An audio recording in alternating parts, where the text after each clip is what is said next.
Well, let's go ahead and call the annual Congress, although in this case it wasn't quite annual, the annual Congress of the Western New York Environmental Alliance to order. We actually did not have a Congress in calendar year 2024.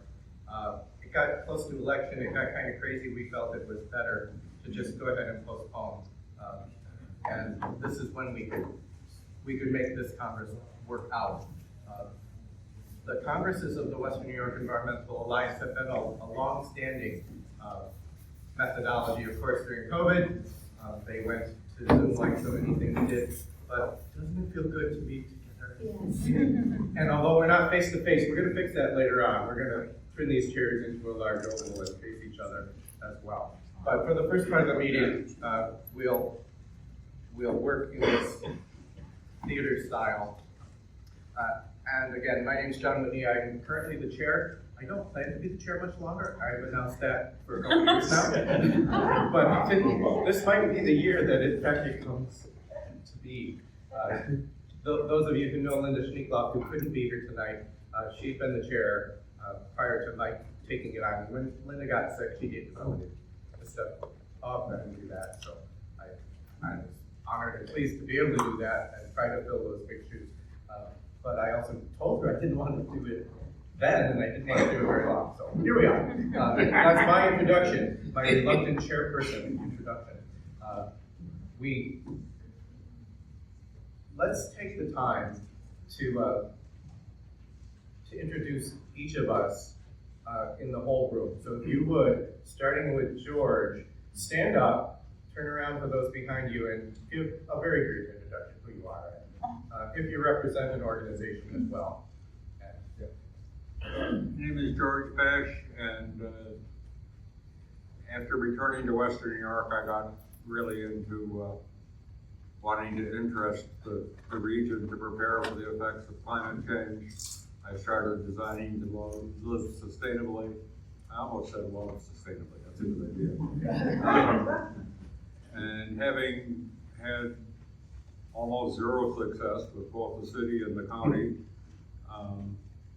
but meanwhile, the effects of climate change haven't slowed down, so I'm really thinking even more now about preparing for the collapse, the actual collapse of climate systems, and how we better take preparing more seriously. Thank you. Hi everyone, I'm Anna Castengay. I'm the Secretary and Communications Coordinator, I guess you could say, of the Environmental Alliance. And Anna's going to be busily taking notes tonight as well. And as I mentioned, although Josh didn't hear it, we do have the meeting being recorded, so that will serve as some additional background. Do you think you need to turn?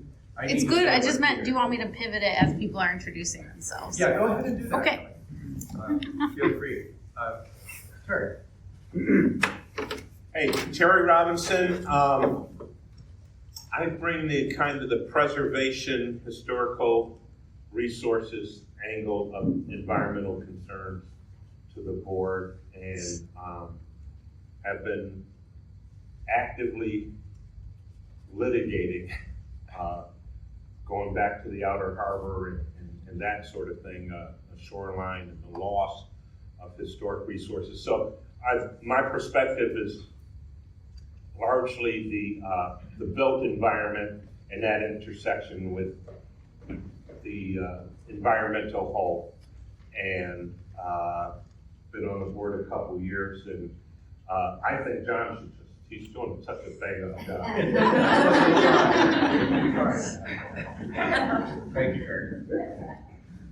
I'm Anna Cooley. I'm the Executive Director of the Black Rock Riverside Alliance. Our organization does a little bit of everything. Traditionally, we focus in the Black Rock Riverside area, the North District of the City of Buffalo. But every once in a while, we have projects that take us into Niagara County, Erie County, and Chautauqua County. Like our habitat project, certifying wildlife habitat corridor through the NWF. But we also do, we address environmental issues within our community. We're working on a big Rails to Trails project to be able to protect some land and make it open and accessible to the community. as well as community gardens that we do, and then we also do some economic development work. Thank you, Jan. My name's Janet Lenachek. I'm the chair of the Sierra Club Niagara Group. We have about 2,700 members on paper in the 7 or 8 western New York counties. Most of our membership, though, is in Erie County and Niagara County. And we also have a statewide chapter, and we are a national club. We're the oldest grassroots organization in the country that's involved in environmental issues. So if you're interested, yeah.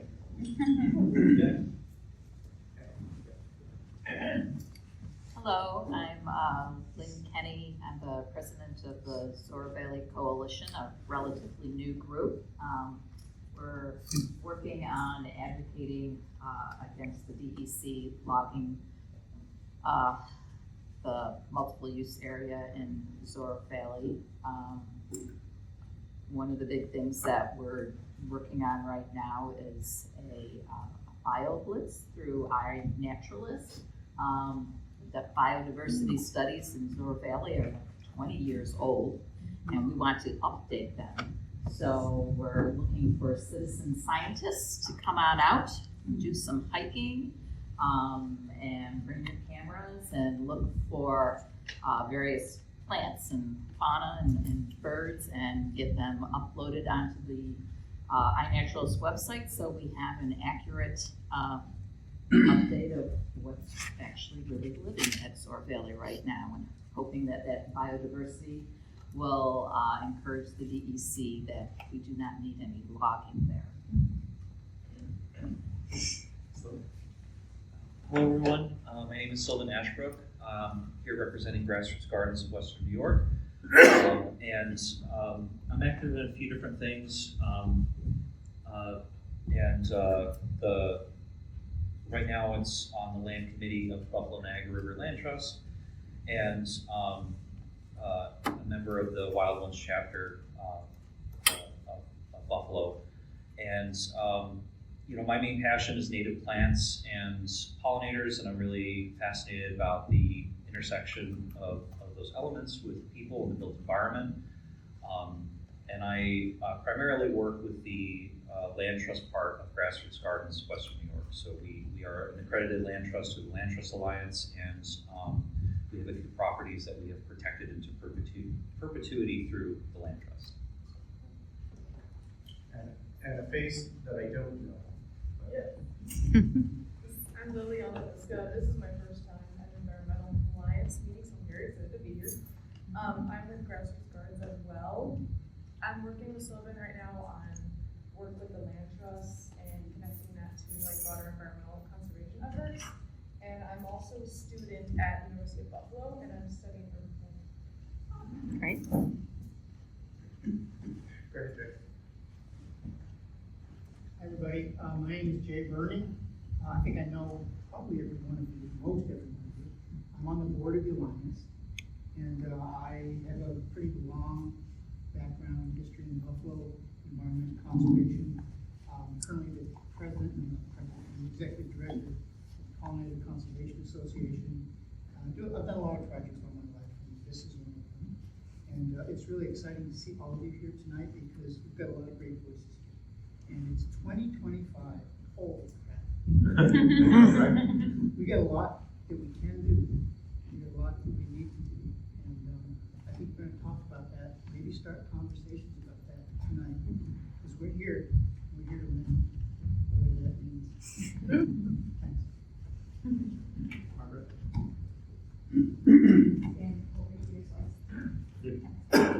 I'm Margaret Wooster. I'm with the Western New York Environmental Alliance. I used to be with the Great Lakes United. I was executive director there for like 8 years, and then and I am recently with Great Lakes Ecoregion Network. So it's sort of like Great Lakes United. It's Canadian and U.S. environmental people who live in the Great Lakes Basin and are working out of the Great Lakes Water Quality Agreement to protect the Great Lakes. And so there's a meeting tomorrow night, and we're not funded at all. We're just there. But as Jay said, we have our work cut out for us because Trump has said some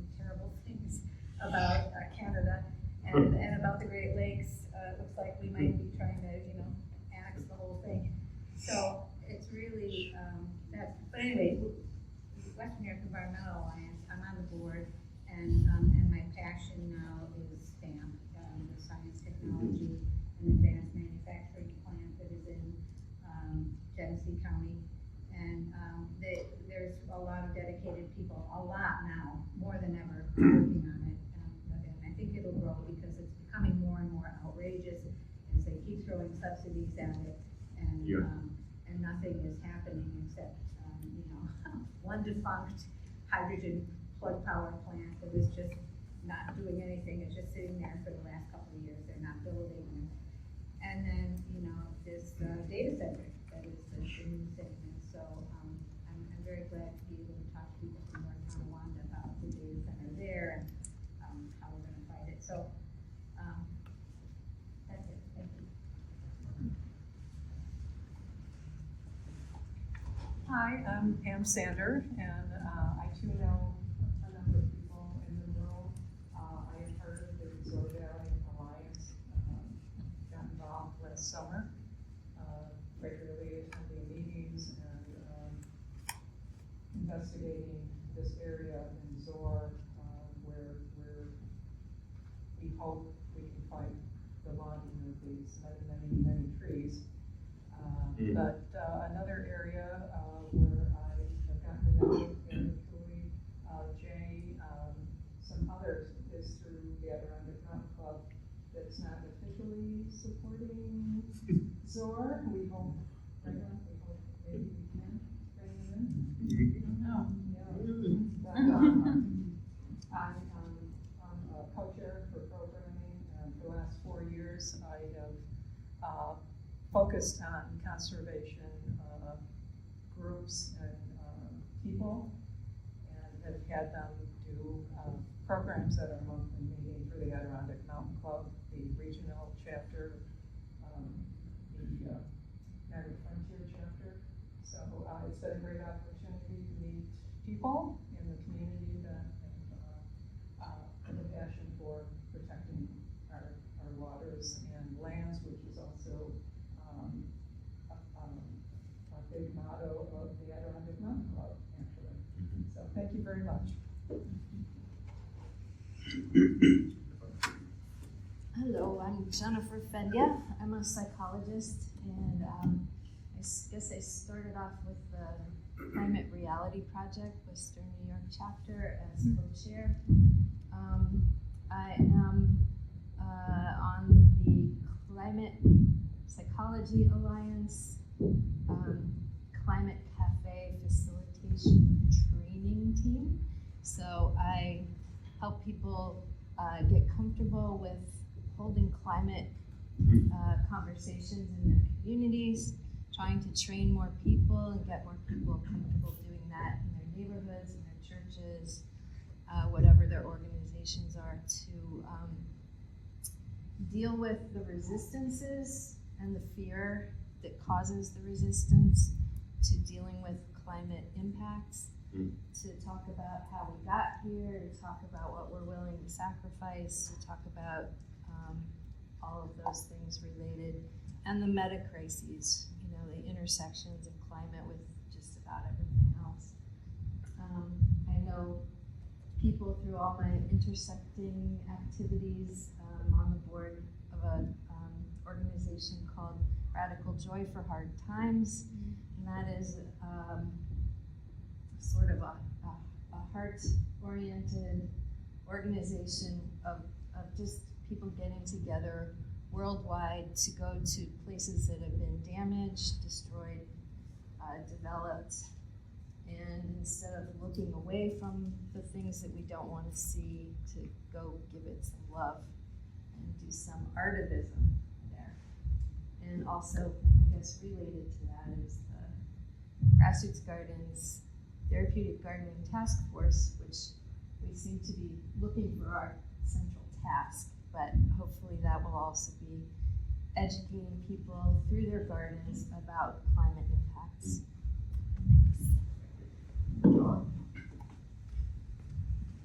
Hello, I'm John Sander. I've been an outdoor writer for the past 40 years.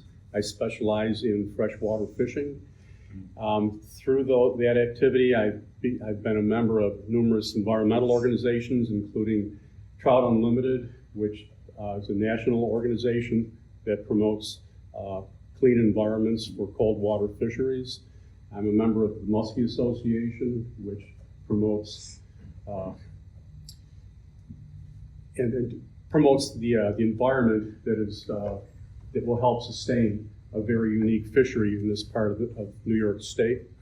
I'm also Pam Sanders' husband, so I get to hear a lot about what's going on with Zoar Valley and the Adirondack Mountain Club on an hourly basis. And I have been deeply interested in the environment all of my life, and I'm terrified at what I'm seeing.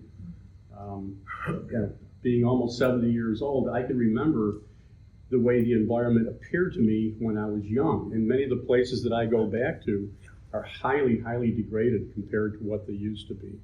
You know, this is just on a personal level, but you can see these things on a personal level, and it's really frightening. So, that's it.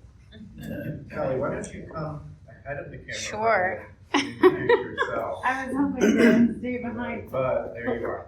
Okay. Hi, folks. Nice to see you. My name is Kelly St. John.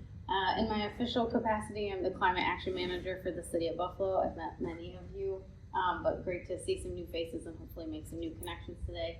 I serve on the board of the Environmental Alliance in an ex officio capacity. I think we're going to talk about whether that may or may not be changing with some of our board structure and our organization structure tonight. But I handle a little bit of anything and everything related to climate, sustainability, resilience on behalf of the City of Buffalo. And to speak to John's point, in a personal capacity, I grew up on a 4th generation dairy farm in Cattaraugus County and watched that dairy farm have to leave my family's hands and watch that land be turned over to some still productive and a lot of unproductive use.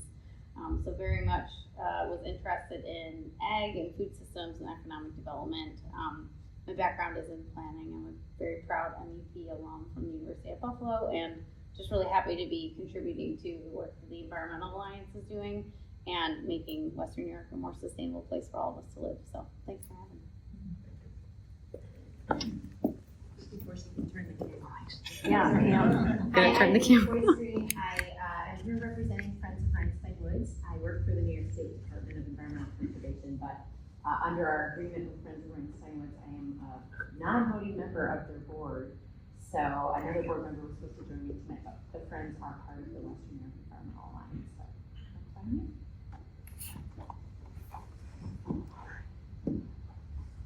Hi everyone, I'm Diane Picard. I'm with the Massachusetts Avenue Project. We're a food justice and food sovereignty organization. We do a lot of different things, but just very concerned with promoting agroecology, changing the way we grow our food in this country and in the world, and really training the next generation of these leaders in food systems work. So we're also doing a big soil health campaign in the city with some partners. Thank you. Hello everybody, I'm Brian Smith. I'm the Associate Executive Director at Citizens Campaign for the Environment. We're a statewide advocacy group. I've been based here in Buffalo for many, many years, and we work on a broad range of environmental public health issues, everything ranging from Great Lakes protection restoration, climate, renewable energy, toxics, and others. And we do, I do a lot of advocacy for policies and funding in Albany and in DC. Used to be on the Environmental Alliance board, and great to see everybody. We could fix that.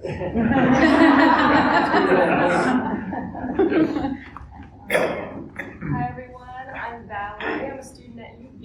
I'm also the Climate Justice Student Assistant at UB Sustainability, which is the office that manages UB's Climate Action Plan to reduce greenhouse gas emissions to 0 by 2030. But I'm here representing the Western New York Youth Climate Council. We are a youth-led climate justice organization, and we mainly focus on campaigns. So, for example, we are on the 2025 Partnership for Public Good Community Agenda with a joint plank towards parkway restoration, and we are also working with the Climate and Resilience Education task force to lobby for climate education. Thank you. Hi everyone, I'm also a student at UB. My name is Hillary Bielecki. I am a Master's of Sustainability in the Environmental Sustainability program. I'm a newbie today, board member, but I've been working with the board since the middle of fall last year. I'm really happy to be here. Very interested in community resilience, and I'll be working with my advisor, Dr. Susan Clark, on a resilience hub project with Erie County for my thesis. So looking forward to that. John. Good lead up. I'm Josh Wilson. I work at the county. I'm the sustainability director. I've been working there for 9 years in this role. My background, I came to Buffalo actually to work in a job doing vehicle emissions analysis. So I have an air quality chemistry background. I had a stint in building performance. The county, my group works on climate action, really clean energy work, and increasingly climate resilience. So we will be working together. Yes. So I'm really glad to be here, and it's nice to see a lot of old friends and friendly faces. I am Holly Schreiber. I am the Director of Science for the Buffalo Society of Natural Sciences. So TIFT, Nature Preserve, and the Buffalo Museum of Science. I'm really looking forward to being more involved with the Alliance. I know TIFT and EMS's involvement had kind of fallen off over the last few years. So we are looking forward to being involved and helping in any way we can. Thanks, Holly. I'm going to call on Linda next, just so that we can wrap the room up. Linda, we're just quickly introducing ourselves and a little bit of our role, so you can add Kelly's recording. I'm Linda Schneeflappen. I'm a member of the board, and I'm delighted to see so many faces that I recognize here tonight. Thank you all. And we had said that we didn't know that Linda would be here tonight, but we're glad to see her. Yeah. She's feeling well enough to be here. Thank you. I am well enough. Thank you. Hi, my name is James DeRosa. I'm an employee here at the Buffalo Museum of Science currently, but I will be heading out to St. Mary, Montana for my 4th season as an interpretive park ranger in Glacier National Park.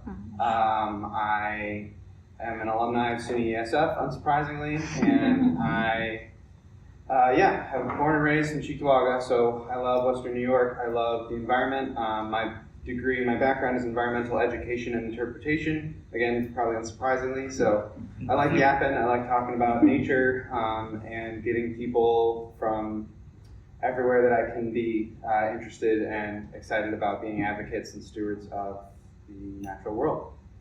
And so even though I'm leaving Western New York soon, I'm excited to get more involved.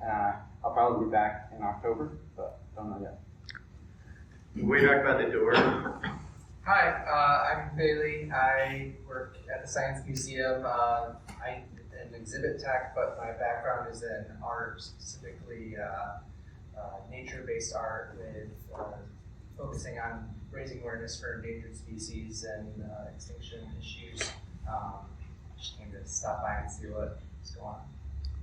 Thank you. And I think one more.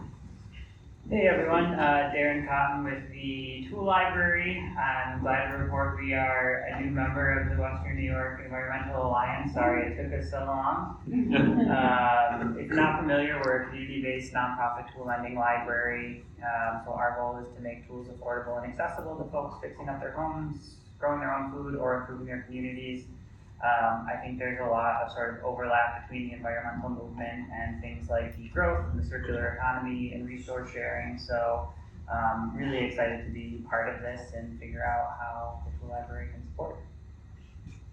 Thank you very much. I think that was really worthwhile because I'm hoping that as we know each other a little bit better, we'll also be freer in our dialogue through the rest of the evening, and especially towards the end of the evening when we have a discussion session.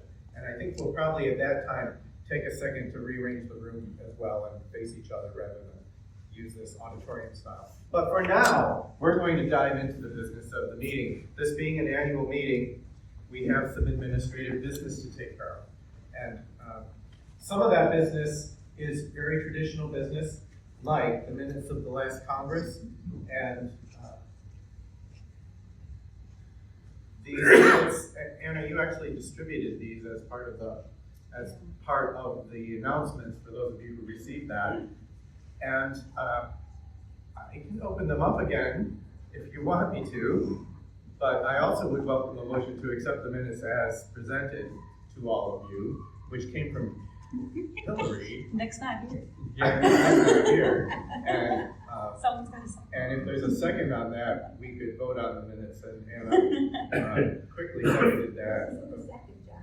I had one contention with the minutes. I was Well, there. we're now in the discussion phase, so. So in the discussion phase, there's at least one contention. No, there's one contention that's so far been brought to our attention. So that being what, Margaret, you were there and you're not recorded as being It there? says Margaret was absent. Okay, I well, told you that. I can tell you let's everything. plan to fix that. Okay. So with that adjustment to the amendment, or with that amendment to the minutes, are there any other contentions? No. Is there any more discussion? All in favor of approving the minutes of the 2023 Congress as they were shared with you, signify in some way, and it kind of feels good to do this in person, doesn't it? You can use your voices. Please say aye. Aye. Aye. Any opposed? The motion's carried, and those minutes will carry forward into the perpetual record of the Western New York Environmental Alliance. Our treasurer is Brenda Young, and Brenda took a very rare vacation, and she is not available this evening. But she shared with us at our, I didn't mean there to be $2 signs there, I recognize, but for the Western New York Environmental Alliance, that actually doesn't look like that. Because the account has not always even gone above 10,000, so that's the account balance. We've had some recent expenditures, and I think a very important thing for you all to recognize is that as a nonprofit, we have to file a 990 every year, and Brenda got that in before she went on vacation. I think that was one of her goals. And so the 990 is filed and available upon request. We don't receive a lot of outside funding, and so there's no big grant funding coming in right now. There've been a few contributions along the way, and we have a few small expenditures, and that represents Brenda's treasurer's report. And so with a motion to accept Brenda's treasurer's report coming from Kelly, and a second coming from Janet, and actually, I can say this now, everyone who is a member in attendance tonight can make the motions too. It doesn't have, it's not limited to our board. With those motions in place, is there any discussion about acceptance of this treasurer's report? There are some organizations I know, having been a treasurer, that do this in a very formal way with a statement of activity and a statement of financial position following very strict accounting procedures. And my wife is a CPA, or was a CPA, so when I was treasurer, I had to use those words. But I'm hopeful that with no further discussion, you're all willing to accept the treasurer's report by signifying aye. Aye. Any opposed? The motion is carried. There's our treasurer's report. Board elections.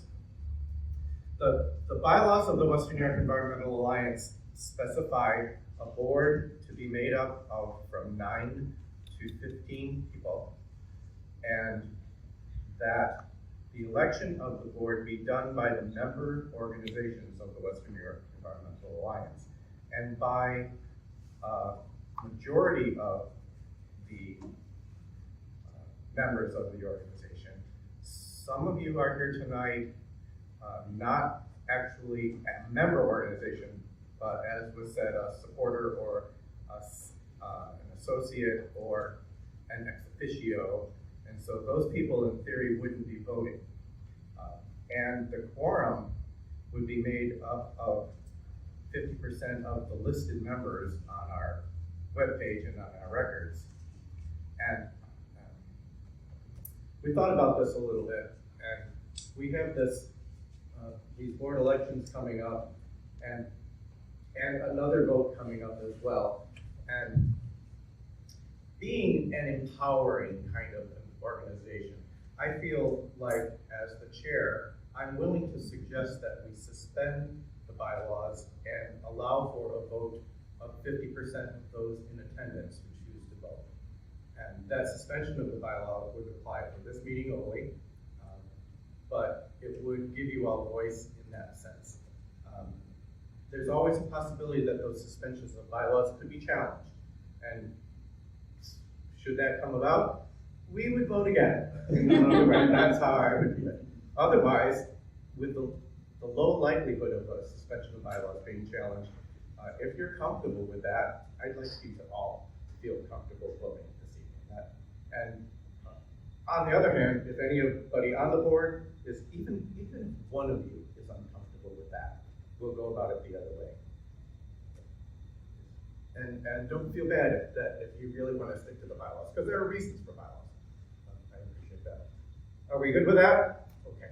Then for the board elections purposes, and for the upcoming resolution, anyone who who's comfortable voting, is welcome to, and we'll treat that as a quorum of those people who are comfortable. Okay. And Anna has duly noted the suspension of bylaws, and I'll take all responsibility for that should some legal challenge come about. We have this slate of candidates to present to you. Because we didn't have a formal meeting last year, our list of directors doesn't include staggered classes anymore. So tonight we'll actually be voting on everybody. And I arbitrarily, not quite arbitrarily, because I made myself long-term on purpose, but somewhat arbitrarily split the group into 1-year and 2-year terms, so we could reestablish a staggered set of terms. And the list is presented, John Whitney, Nick Henshu from UB, and Pollinator Conservation Association, and maybe other things too. He's not here tonight, he wasn't able to be here. Brenda Young, I mentioned, is not here. Linda is here as a candidate and a founder as well. Kelly St. John, we acknowledged earlier. Kelly's grabbing a beverage and maybe even a cookie, I'm not sure. Kelly, as you know, is presently ex officio, and if she's elected, she'll be elected in that ex officio status at this point. But we'll have more discussion about that potentially later on. Margaret Wooster, we met earlier, Jay Burney, Anna Aspingway, Terry Robinson. Phil Capnile's not here, but his term is up and coming up again. Hillary recognized herself as one of the new board members as well. So we have Hillary and Tam and Terry, who's not here tonight, but Terry is also a candidate as a new board member, not having served previously. Although Hillary and Pamela have both been serving in a board capacity at the pleasure of the board, since they were willing to do that, but this would become a ratification. Are there any nominations from the floor? One question up there says Pamela Sanders, 2-year term, 2005 and 2006. You need to that, right? Sander. 2007. Yes, those last three should say 2007. So, well, I'm not going to change it here, but you will be electing those last 3 candidates. Thank you, Linda, for noticing that. And for 2-year terms starting this year. So those last 3 will be 2005 to 2007 years. Yeah, thank you. Anything else that we need to adjust? Any other nominations from the floor, like Brian? I wasn't doing that for sure. This is not a joke since you are. Although I'd be happy to. No. Kelly? John, if I may, for sake of folks in the room, especially if some folks are new to the organization, just maybe give a recommendation or a bit of a frame in just that, we do board elections in some way, shape, or form every year at our annual Congress, and we are always looking for board candidates. So if you don't have somebody now, or if you're new to the organization, we'd be happy for you to take a look at our website and our campaigns and the work that we do. And if you feel on behalf of yourself as a resident, as a concerned citizen, or your organization, that maybe there's a gap in the coverage of where our board members are coming from, either their life experiences, their, residential areas, their organizational positions, we'd be happy for you to bring that to our attention and make a recommendation as well. Yeah, that's great. And historically, not all, but most of the directors came from one of the member organizations, although that wasn't a requirement. It was part of what the organization hoped to do, to tie the organizations together more directly. Hearing no nominations from the floor, we can choose to vote individually on each person, or if someone would like to make a motion to accept for the secretary to cast a unanimous ballot for the entire slate, that would be my strong invitation for Jay to make that motion and for someone to second that motion. Go ahead, Sylvan's got it. So we have a motion on the floor for the secretary to cast a unanimous ballot for the entire slate of candidates presented before you, with the correction that those dates are for the three new members are 2-year terms, 2025 through 2027. Any discussion? Hearing none. All in favor say aye. Aye. Thank you. Anyone opposed? If you're opposed, we put you out at 4, so that's So I'll also note, under current bylaws and practice, directors serve until they're replaced or no longer willing or able to serve. That's just sort of how the board operates anyway. So, thank you. Elections are concluded, which brings us to, I'm not expecting any of you to read that.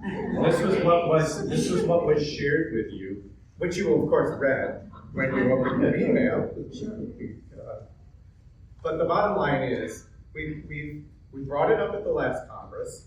We debated it at board meetings many times as well about whether the Western New York Environmental Alliance should remain a membership organization of a specific type of nonprofit, where the members, all members, official members of the organization, have a say and a vote at organizational activities like board of directors and official motions that happen in the presence of the full membership. Or if the organization would, like many member organizations have done, or never start out that way in the first place, be a board of directors led organization. And there's a lot of reasons for one or the other. I don't know, those of you who represent an organization, how many of you are board led and how many of you are member led? Do you know? Board led. Board led. Although you have other organizations that work with you that are member led. We have the Leopard Historical Society was a committee under us, and then we set them up. When we initially set them up, we set them up as a membership committee, and then when we spun them off to be their own not-for-profit, they maintained as a membership committee. So that's an example also. I know I thought actually Marisa from the West New York Land Conservancy was going to be here tonight. I know that's an organization, the founder of the organization, that started as a membership organization, and along the way, after I was actually not on the board anymore, elected to switch to a board-directed organization. That's another example. Anyone else have the example? Well, that's the bottom line. So this resolution with all the whereases that you all read really walks through the rationale for why one might do that, and concludes with, well, now therefore be resolved, the directors and officers of the Western New York Environmental Alliance are hereby authorized and instructed to complete all procedural and administrative actions required to convert the organization to a membership organization.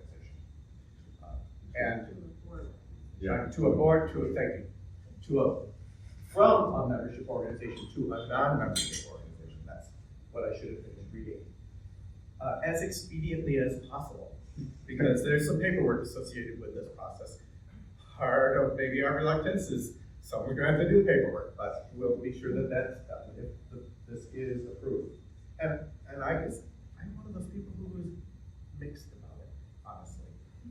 Because I like the idea of members having a voice in things.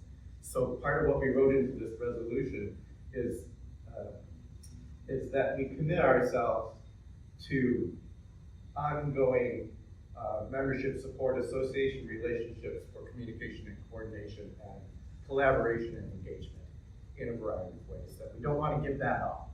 That's part of what we think is important about the Alliance in this form. Judge. How would future board members be elected under the new organization? They would elect from themselves. They would just find people who are willing to serve on the board. So here's a risk. It becomes a good old boy network. A good old boy and girl network, a good old people network. There's that risk. And some organizations have successfully done that, exactly, and they become very insular and they maybe don't reach out and do that communication. A risk. I think we can manage that risk, but it is something to be aware of. Jake? Is it time to make a motion? We really should have our discussion if someone were to make the motion, which Jay is. Well, I wanted to say something in support of one another. Let's go ahead and get the motion in place, and then we'll follow the protocols of discussion. I would like the motion that we Accept this, change that. accept this Accept that resolution. Okay, Jay's made the motion. Is there a second? Someone in the room? Linda? Okay. Thank you. Well, then let's open it to further discussion. There's a lot of reasons that the membership organization is a great way to found ourselves, and it really helped us get a lot of the community involved. One of the problems has been that we've kind of lost momentum in the community. Some of the organizations have disappeared, leadership has changed, and I think what we've been able to do is put together a lot of really good people, including all of you in this room, that have an agenda that is something that we've thought about, we work on, all of us together, and becoming a more board-directed group, I think will make us more efficient. Because frankly, we've spun our wheels a whole lot for a long time, because we have so many different things, people we have to be accountable to our members. We want to be accountable to our community. We think we can do it better. I think we can do it better. Historically, there were over 100 members early on in the process of major active recruitment and pulling people together. And that number is more like 30. And so that doesn't mean that it still couldn't work in that way, but it also wasn't serving the same kind of membership purpose of a big alliance that it was when it was first organized.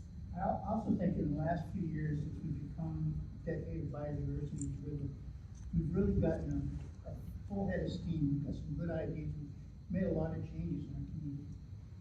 I think all of you have probably benefited from us as we've benefited from you. And I think that's significant. It might be premature. We have a whole bunch of things we want to talk to you all about tonight, about what we're doing, what we want to do, what we have done. We've got a good agenda. We've got a good program. And I think we're going to make our community stronger in the environmental perspective. We're also going to throw a whole lot of social justice in there. Because, you know, although we don't want to compete with social justice community with our actions, we embrace it. And so, George had a comment. I just wanted to acknowledge. He was raising his hand. Yes. No, you answered the question that I raised my hand about. I knew at one time it was 100 organizations. I wondered how many now. I also wonder how much of it is Western New York and how much of it is just Erie County and local. I mean, and you mean the membership we had our distribution? very first meeting there at the was it the City Honors, I think it was. I mean, it was really Western New York. But that was what it was 100, so I'm wondering, it doesn't affect maybe what Joe. look at the programs we have STAN, Soar Valley. I mean, we're not just Buffalo, but we are Buffalo, but we're reaching everyone. Our initiatives affect our region. And we think of ourselves as regional. International also, by the way.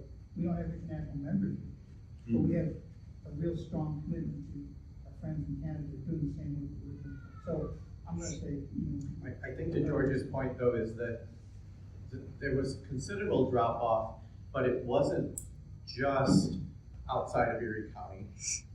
It was across the board, including lots of smaller, not highly organized groups that were still a group with a name and somebody that you could connect with, but they're just off.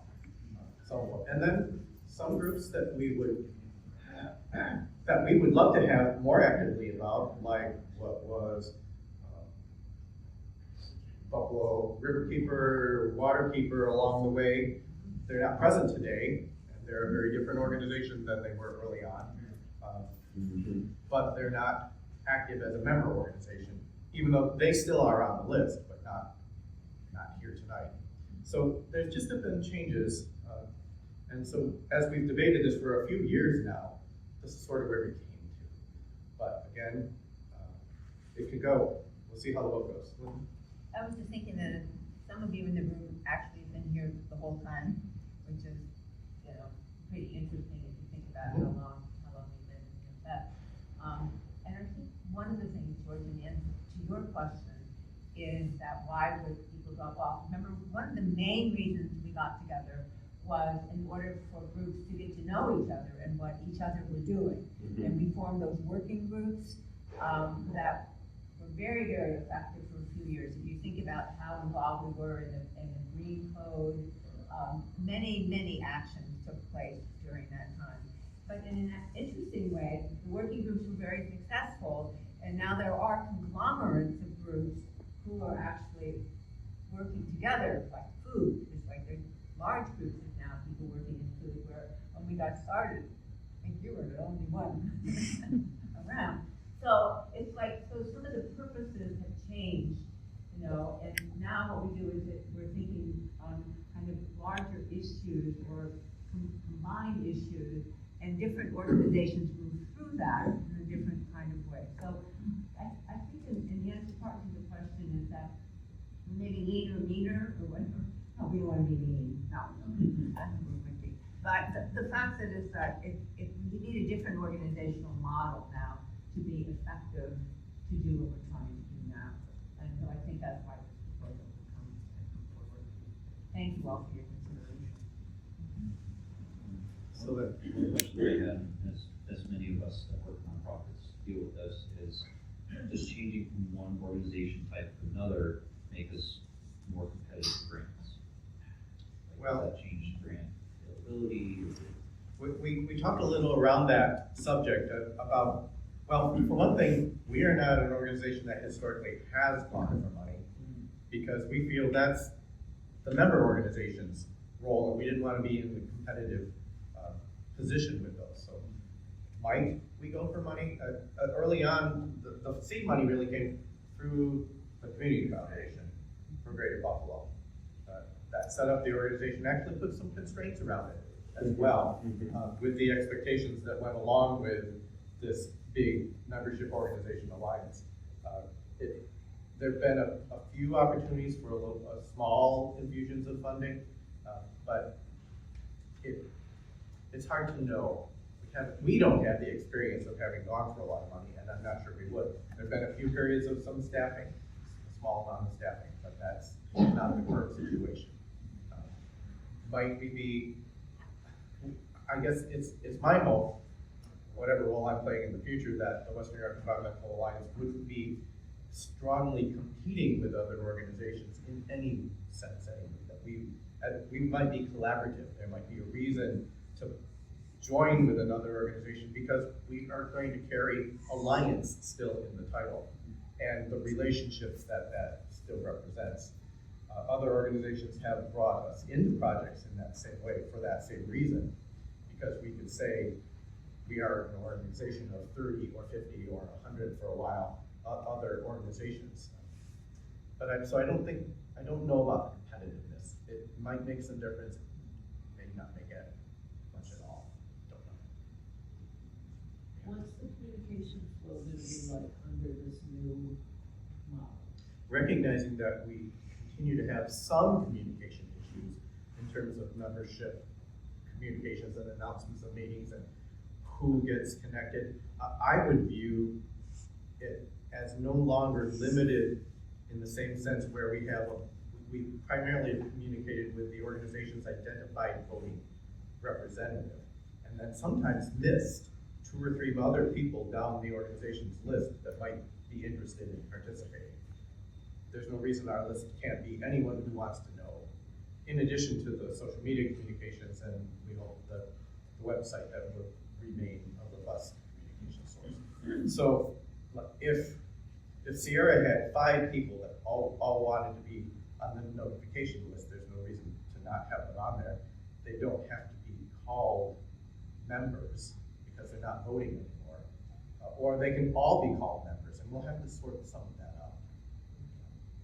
We have to sort some of that out. And then how does, because I know there have been a couple of times when we've had issues come up and we've asked for the Alliance to, write letters of support for, things that were important to our community and what have you. How would that flow through if we don't have representation on the board? Just bring it to the board's attention. Any member of the board can bring it up, or bring it up with the chair, or the communications coordinator, anyone. So Could bring it. the same way we're doing. I don't see any difference in that. One of the things that we learned along the way is we had some members expressly tell us, I won't mention organization names. Yes, I won't. Really good. We've had a few people say we cannot consider ourselves as members because of the advocacy positions that you're taking, and that and our organization doesn't allow that.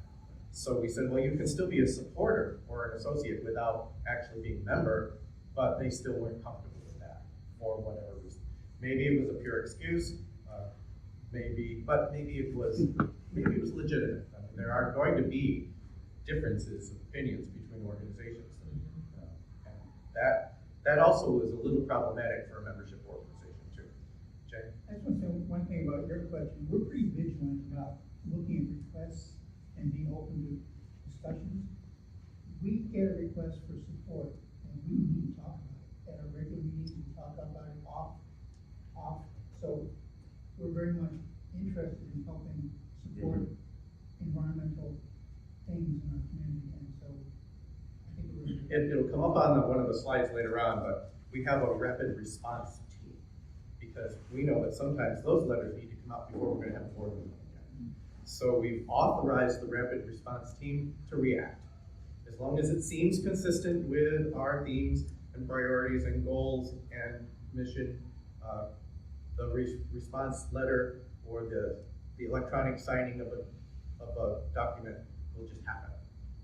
And sometimes we won't do it because we think it just doesn't quite fit. we're really appreciative of your wanting our support, and so we value you. So that's part of our motivation. We want to be valuable to you. Any other, Terry? So a couple of those questions kind of point out that should we affect a change, that should probably be a bylaws committee sitting to make some subsequent adjustments for that. Yeah, and the resolution recognizes that the bylaws will need to be changed and will need to do the filings with the state related to the status of the organization. In fact, it goes beyond that. We've even alerted the insurance company that this may be happening, and they said, well, as soon as it happens, let us know, because we're gonna have to look at your policy and see if we need to adjust it. So there will be spin-off implications of this that the board will have to manage. That is important, yes. As we're looking at the bylaws, we may look at some other things too. Right. But we won't have, if the vote goes through for the change, we won't have to ask you about it. Just do it. If we made bylaw changes otherwise, they would all come to you, and it wouldn't happen until the next Congress, because that would be the process. Unless we call a special meeting and manage to get the quorum and didn't suspend the bylaws. The other things that would happen. John, that's the two main changes, right? I haven't read the resolution. You said it would change it so the membership, there isn't a membership that elects the board of directors.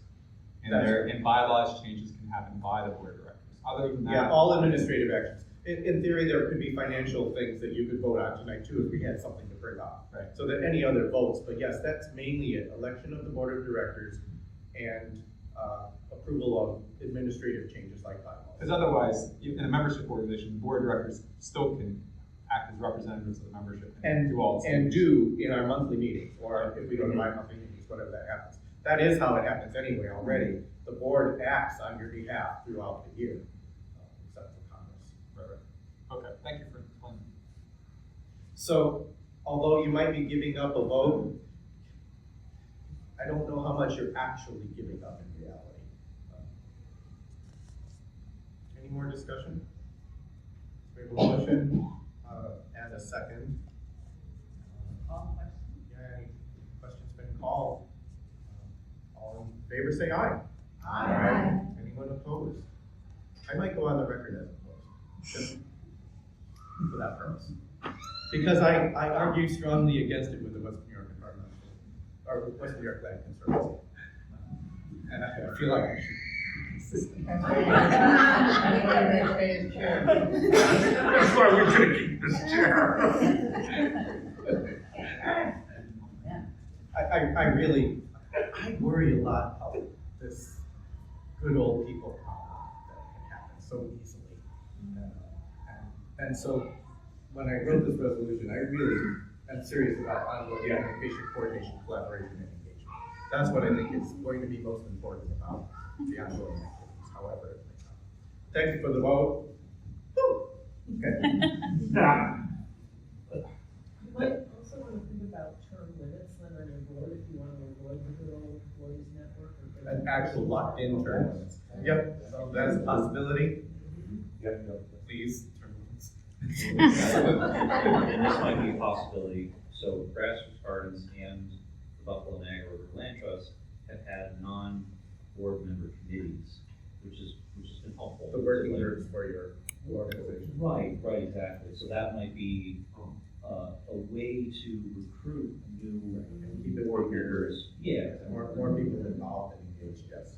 Right. People are less terrified of like the board commitment, right? It's like you're stepping in when you can, and we found we've had consistent engagement through that process.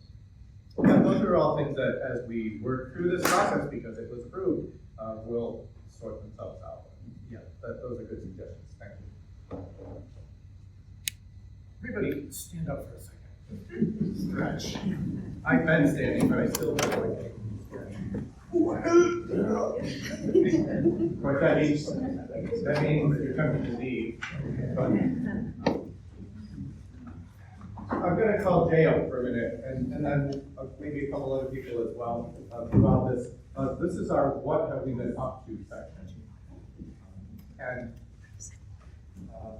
we won't spend a lot of time on this page because we have a few more details on subsequent pages. But essentially, this is a set of campaigns and programs and initiatives that the Western New York Environmental Alliance has been up to over the last couple of years, and that includes the Decade of Biodiversity, the 30 by 30 efforts, the Rethink Stamp, our Honor Harbor, and a series of others. I didn't highlight in blue because I actually made links on these, although I'm not going to click on it yet because that will take more time. And we'll talk a little bit about Gore Valley. We have a series of things we're involved in. Some we call campaigns.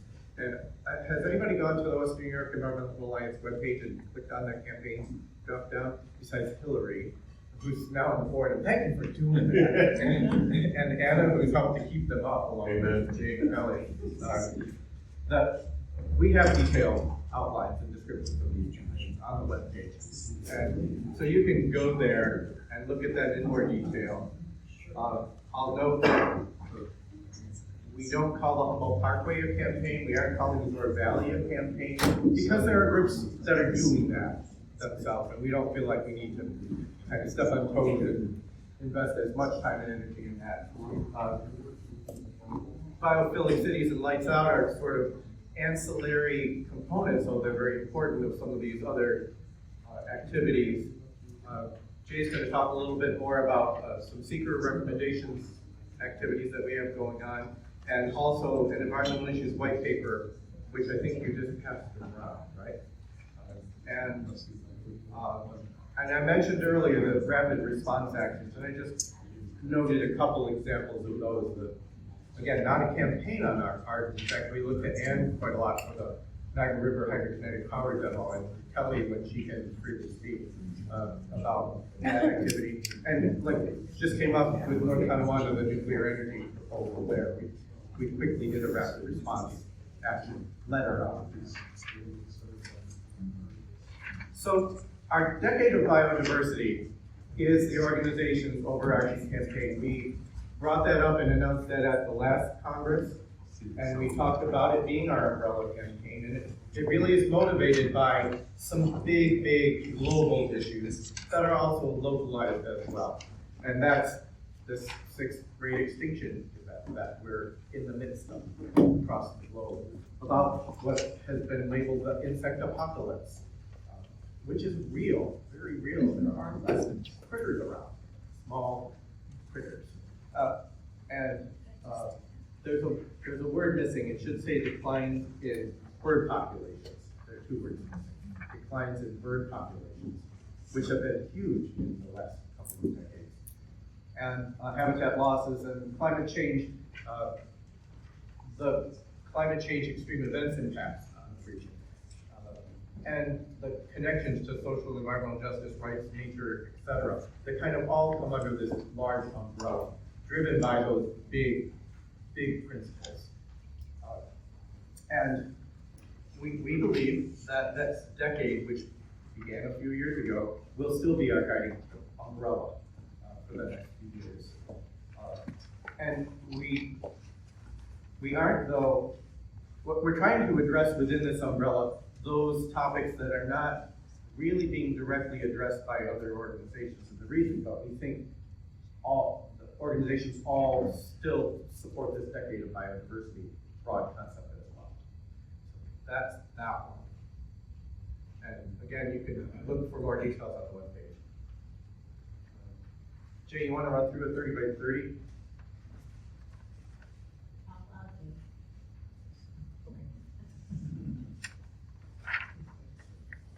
Can you hear me okay, Linda? Louder is better. Okay, I'll come up here. Last year, actually several years ago, globally, there was a proposal to protect 30% of the Earth by 2030.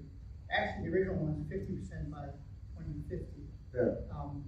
So 2 years ago, our governor decided that she was going to market that idea as an environmental idea. She stated that we're going to have a 30 by 30 program in your state, and DEC was going to do it. So we decided that we were going to engage with DEC locally to see what the heck they're up to.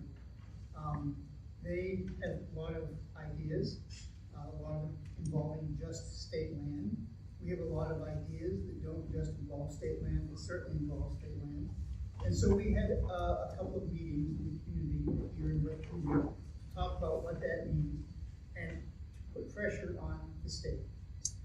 We are currently waiting for the state to come up with their plan. They promised to do it several months ago. We're waiting.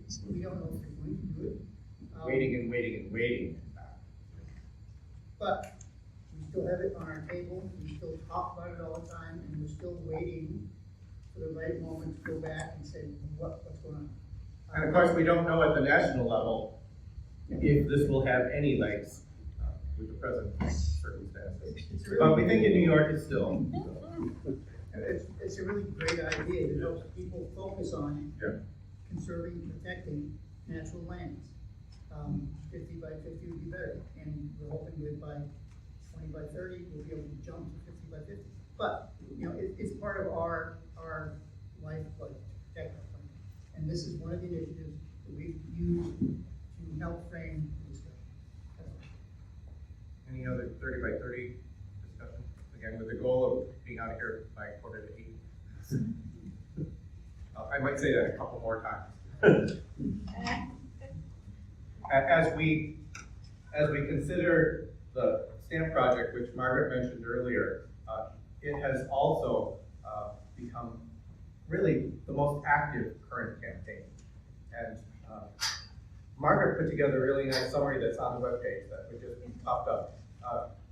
We could have spent the whole evening doing another staff talk, and we may well, in one of the upcoming sessions, be completely dedicated to staff once again. But knowing what we had to get through with the Congress, you can go to the webpage and see that really great summary that Margaret put together on the campaign for Rethink STEM. Is there anything on there that you want to know more about? Recognize that the Western New York Environmental Alliance doesn't want to be in the position of addressing the sovereignty issues that the Tonawanda Seneca Nation needs to deal with directly and is dealing with directly. That's not the role we want to play. We will remain focused on the environmental ecosystem and maybe some of the other issues like how it costs so very much. So just to mention that we are going to be co-sponsoring a film viewing of Unheard Voices, which the allies of the Tonawanda Seneca and the Tonawanda Seneca put together about, it's a 10-minute overview of the issues at STAM. So we are working on presenting that probably sometime in the next 2 months. And if there's any groups that would like to also be co-sponsors, they had an event in Rochester that was very successful where a lot of organizations came out in support of this. And so we are just looking for other co-sponsors who can help us network and get people out to see the film. So if anybody's interested, you can Linda, come. you thought you were close to a date and venue today? No, but the dates of it would be the last week in April and the first week in May. That's what we're heading for for. them. So we haven't been able to confirm that. But if you're really interested, you can let Anna or me know. And we can, when we put the flyers together, we'll be able to put the organization names. We'll do Janet first. I just wanted to add that the Sierra Club is very involved in this stamp situation, and we are actually looking to raise funds to possibly take legal action to stop the state. They're looking at putting in a data center, which would create— Or 2 data centers, or 3. Two or 3, yeah. That could create so much noise and very few jobs and eat a ton of energy and water use. So we are actually exploring legal actions right now. One of the big issues is to accommodate almost any of the projects, they're gonna have to get water there, probably from the Niagara River with a new pipeline, all the way from the Niagara River to that location. Margaret? You know I want to say something, but what do I want to say? I just want to say that there is, it came to my attention through the whole Minnesota Environmental Task Force, Neil Patterson and Linda Logan. And these are people we've worked with over the years, and Linda in particular worked at, well, and Neil too, on Great Lakes issues, on Outer Harbor, not so much on the Outer Harbor, but the Niagara River, when I was working with the Riverkeeper. And so they were the ones who brought STAM to our attention, because Linda Logan is a clan mother at Tonawanda Seneca Nation, and said, this thing is happening, and it has been happening since 2012, but it's now to the point where the ridiculousness of it has been totally exposed because of all the subsidies to put in whatever. They don't really have any good candidate there. And all the destruction that it will allow or create. And so I think a lot of us have become very aware of how important this area is. So it's really great actually that we can be the Western New York Environmental Alliance, working with the allies of the Tonawanda Seneca Nation. We're sort of like 2 tributaries coming into this project. And not that we don't care about the Tonawanda Seneca, we really do, but we're arguing it from the environmental point of view. And we really do have a lot at stake for Western New York and all of us. Our water, everything that we take for granted, you know, is at risk because of the importance of this place to our water and to our life here in Western New York. Our birds, our biodiversity, it is, you know, as one of the guy who started the Iroquois National it's our largest national wildlife refuge is there. And so staff quarters, not just on the Tonawanda Reservation, but on the wildlife refuge, actually on 3 wildlife refuges. So it's almost between the 20,000 acres of wildlife refuge and almost 10,000 acres of the Tonawanda Seneca. It's 30,000 acres of undeveloped land that has been very productive for wildlife. And so one of the, so anyway, I have a quote about that. It's an important place. We can't lose it. Thank you, Margaret. And the fourth bullet here sort of leads into why some of the other things that we're talking about are going on too, because this is such a bad example, but such an important example of the flaws in seeker and how that's implemented. And from my perspective, the screw-ups of IDAs and economic development agencies and Empire State Development in general. Yeah. But it's so flawed. And part of what we're going to try to deal with in the coming couple years. And Margaret mentioned our Outer Harbor. And see that QR code? Is there anyone here that has not yet signed the petition? Here's an opportunity. Grab your device and scan that QR code, or go there later. You can do that too. I think it'll actually work. Since the last Congress, we lost the lawsuits. But I really think it's important to recognize it was not on the merits. They never heard the merits of the case. Yeah. It was frustratingly about the timing of the filings. And not even a standings issue, because that one, the standings were accepted. It was about procedural issues and timing of when the suits were filed, which were arguably not correctly determined by the courts either. It could be argued that they were fine, but it didn't go through that way, and we as a group decided we just couldn't throw more money at it. But what's frustrating for all of us is the misrepresentations of the Erie Canal Harbor Development Corporation to this day, with what they said they were going to do with the land and what has actually been done and continues to be done on a monthly, weekly, daily basis. This, not too long ago, well, we were told how many concerts would be held there a year? 8. Well, 6 to start with, then they said maybe 8. And how many people? 6,000. They said they claimed they dropped it from 8,000 to 6,000. And now, last year they had 15 concerts, and they're saying they want to do more. So, in part, well, again, it represents what's wrong with IDAs and economic development organizations, from my perspective. That petition now has nearly 43,000 signatures on it. Maybe Sylvan got one more just now, and we're on our way to the next big goal of 50,000. That's a lot of people signing a petition from Western New York State. So if you want to help spread that message and get more signatures on it, we'd love to see it go to 50. That triggers something in change.org that makes them throw that petition out even broader. So we'd love to get to that 50,000 and then take it to the, let's say that differently.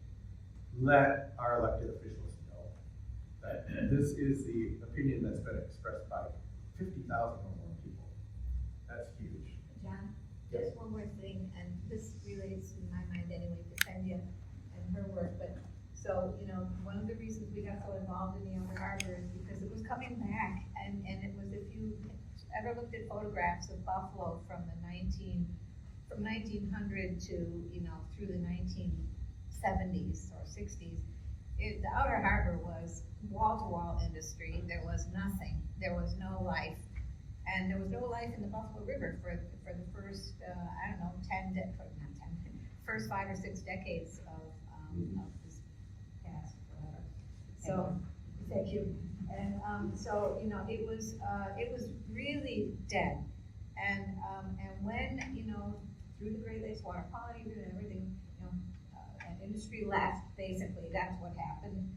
But it began, there was money and energy put to bringing it back, and then it began in its own way to regenerate on itself it was amazing. We were out there looking at these woods growing up. There were deer, there were coyote, there were fox. There, you know, just, and then Tift, right, you know, sort of little tunnels. Anyway, that was, and these flowers that were coming up from the seeds that had been drenched from the Buffalo River that were making, what is that favorite flower? Spotted bee balm, yes. And, you know, and then the Erie Canal Harbor Development Corporation came along and they took it all away. I mean, they cut down the trees. They're bulldozing those sand dune hills with the wildflowers on them. It's a crime. So that is, I'm glad that we're still doing it. Jennifer and Linda held an event there. One of the things that Jennifer mentioned earlier, maybe you were going to talk about that. Well, I would like to say that one of the things in the Druid earth-based, nature-based religion that I learned was that if a place is going to be damaged or destroyed, you don't want to raise its energy. So you want to put its energy to sleep, because that's what you would do, anesthetize people before you cut into them. You would do the same with the earth body. So I mentioned it to John. Maybe you could write us a lullaby. Kind of joking, but we show up Don't on joke the with John. right. We show up and there's John with his guitar and sheet music for us to sing together this lullaby to the land, and it was very moving. So Radical Joy, what people do is go to a place, gather together, and their logo or their mascot or their emblem or their gift, is a bird. And so we take elements that we find on site and we make a gift to the place. And this year's Global Earth Exchange will be on Saturday, June 21st, but it can happen at any time. But this year, the flags that are distributed to the first 50 people who register their site are going to be made by Stitch Buffalo. I'm very, very excited about that they were happy to partner with us for this. And there will be community flag making, printing, and embroidery, adding a little bit of unique embroidery to every flag. And that will be on Saturday, April 19th. So please, it's 10 to 1, I think. I'm sure if you look online at Stitch, or maybe we can send out something, to drop into the workshop. We'll make sure it gets out. Yeah. Stop into the workshop and do a little embroidery, and it would be great for all this. Their thing is buffalo, and we're gonna send that out.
We'll get that link will be in the correspondence as well.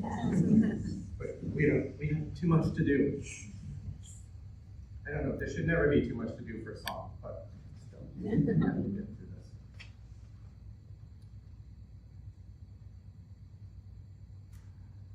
Get the thing to work again. Yeah, yeah. Yeah, sure. So this is another initiative that actually Jennifer and Hillary, and actually almost everybody on the board has been very helpful with. So we call it place attunement. So it's basically how do we get to know our land, our community, each other a little bit better. And through this initiative, we are hosting in-person gatherings that we're calling community conversations, as well as creating story maps that can kind of delve a little bit deeper into the intersections of the built environment, the land, our culture and history. So this is all available on our website. One of the things, I'll also have the events that Jennifer was mentioning on this page as well as on our Facebook page. Anytime we have a new in-person gathering or a new story map comes out, that we put that on our social media. And also, I really would love to be able to write more story maps and host gatherings with the members that are here. So if you are interested in figuring out how to get involved, you can come up to me. I've written a story map with Terry about the Humboldt Parkway, just talking about what he envisions the future of Buffalo could be if the parkway system was restored. I also have a story map coming out about a Tonawanda Seneca farmer who has a regenerative farm and a culture center, and his connection to growing food and growing food that's indigenous to this area. So I'm hoping to get a lot more and kind of have a large map that connects to a lot of different campaigns, organizations with resources that have sort of a centralized location that really feeds into the Environmental Alliance's vision of being a collaborative space. Thank you. Yep. And notice that there is a kind of a name change. Some of this was done under an Awakening Lands label, and Anna's let us know that there's a realignment, and place attunement is sort of the label we're going to carry on for a while. Mm-hmm. Recognizing our time constraints, we'll make sure that this full set of slides comes out about more. You want to do a quick, you talked a little bit about it in your introduction, but this is a nice summary of, this is not a campaign, like we said. This is an activity that we're trying to stay connected with and on top of and supporting, but not actually making a campaign, because there's a group that's doing a good job of it already. Well, I had kind of said my blurb on it. Obviously we're concerned with the DEC's plans to log parts of the multiple use area in Zor. There's already a protected unique area, including old growth forest. We believe the area around that unique area should also be protected. And we're very concerned about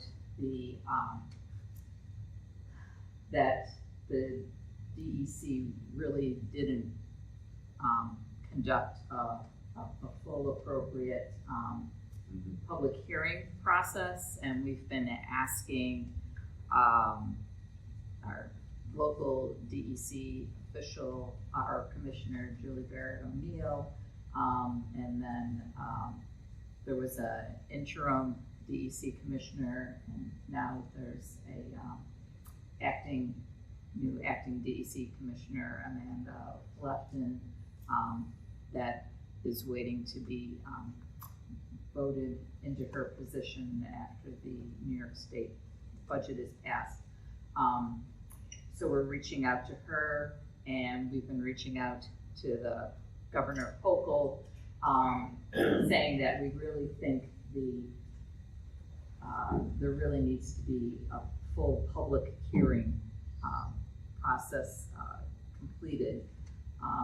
And we don't believe it was followed under SECRA, and of course, then again, everything comes back to SECRA again too, and are things being properly done.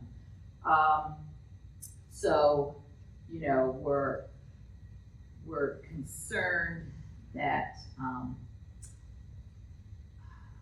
the logging is being kind of done as a way to improve bird habitat, but we have a lot of organizations, the Buffalo Ornithological Society and that, who have also joined the Zoar Valley Coalition in disagreement with the plans that the DEC has. And as I was talking, we're planning this BioBlitz, which is starting April 1st, really to get out and do citizen science and finding what actual plants and animals and insects and birds actually are in Zoar Valley, because all of the data is so old. And that actually is part of our concern with them going ahead and then wanting to finalize this draft unit management plan that has been sitting on the shelf for so many years. That information is old and stale and really needs to be updated before any decision is made. So we really encourage you to get out and go for some lovely hikes around Zoar Valley. The scenery is beautiful, and bring along your cameras and take those pictures and upload them. And then in addition to that, there is an Art of Zoar Valley 3 art exhibit that's going to be done in the Springville Center for the Arts. And in conjunction with that Art of Zoar Valley exhibit that's going to run for several months over the summer, we're also going to be sponsoring a lot of different hikes and events all geared around Zoar Valley. And we're hoping to bring in some well-known names, and so that information is going to be released soon, and I think people will be excited about that. And here's another petition opportunity. Again, this will get shared out, but someone's going to test it now too. Yeah. This is not asking for money. This is just to sign a petition. Yep, it's change.org, a wonderful group that really gets member of the community a chance to weigh in on what they would like to see protected.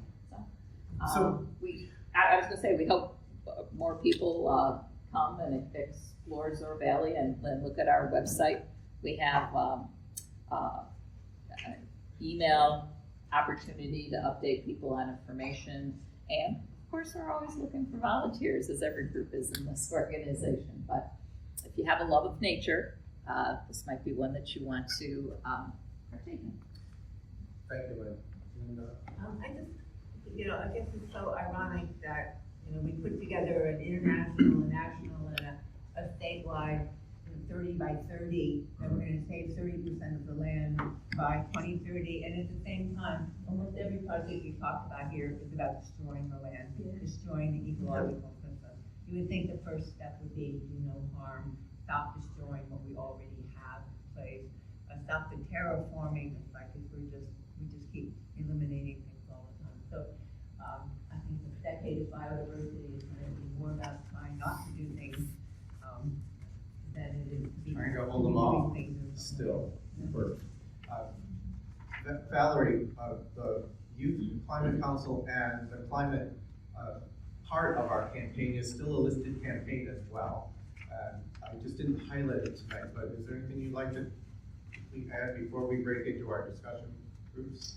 Oh, well, we've been working closely with the Eastside Parkways Coalition on restoring Humboldt Parkway. We currently have an active lawsuit on that same issue. I don't want to take up too much time, so I think I can leave it at that. Thank you. Another example of how sometimes things that we're involved in kind of spin off and have their own legs, and they're doing their own thing. And our role as an alliance will be less, unless you need something or want something, or need us to sign on to anything. Let's stand, grab your chair, pull it off to the side, and let's kind of U around here. You can leave the front open, but make sure you use our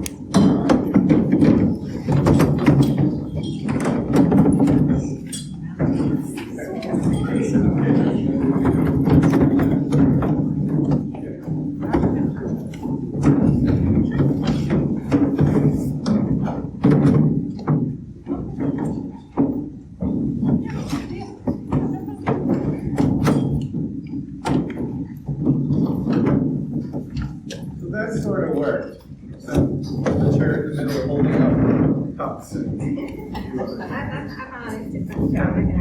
Yeah.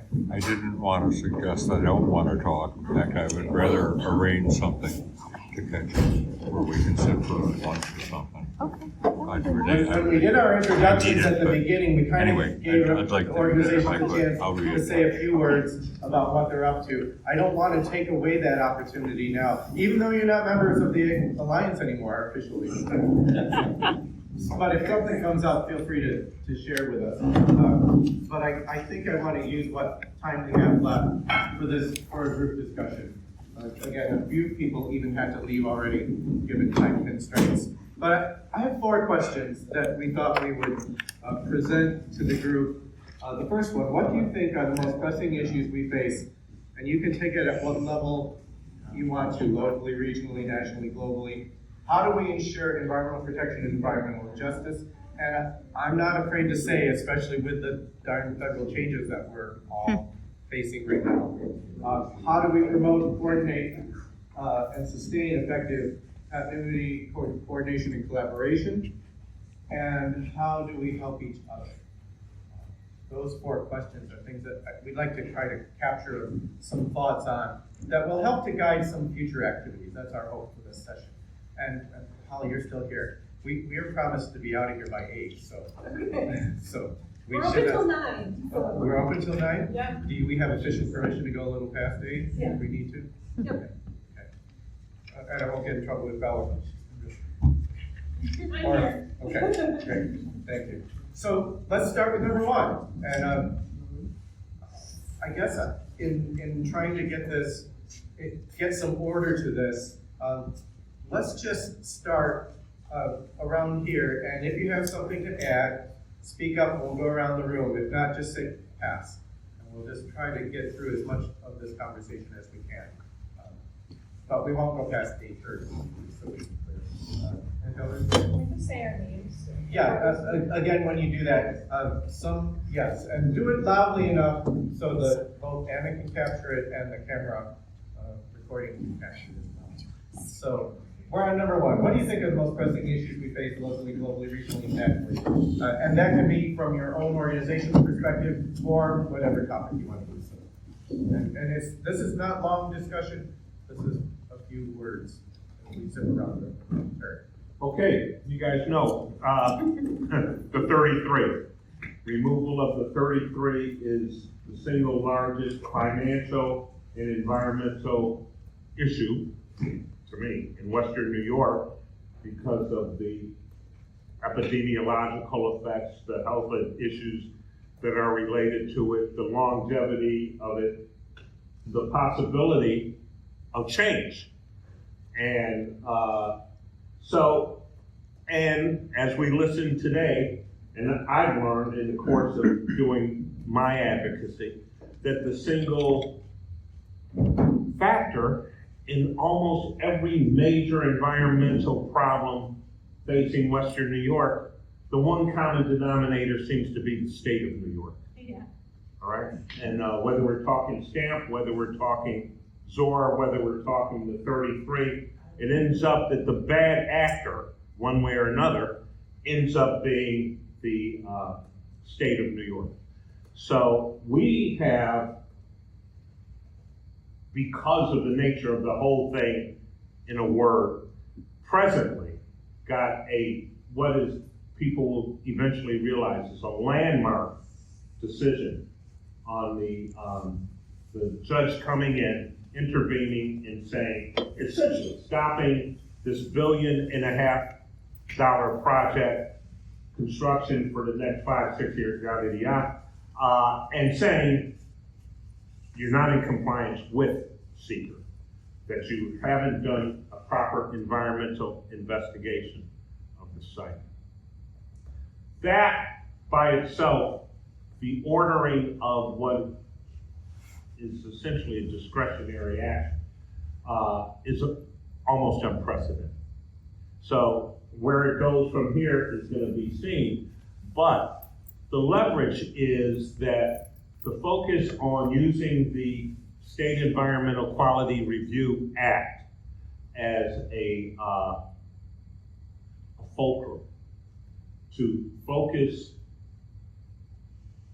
the community at large awareness that no one, so to speak, that there's a collusive effort to avoid environmental review and impacts when it is supported by the politics or whatever, the IDA, those various different entities that come in, put the thumb on the scale, and you don't, and deprive the people that are supposed to be protected by environmental review. Doesn't happen. Doesn't happen if we're talking an energy project in the wetlands. Doesn't happen if we're talking a highway through a residential. Doesn't happen if we're talking logging at Zoar Valley. So we have right now what has happened as sort of a member of the East Side Parkways, and I have my beefs with them. But it's a coalition, so there's a lot of different agendas, a lot of different moving parts to it.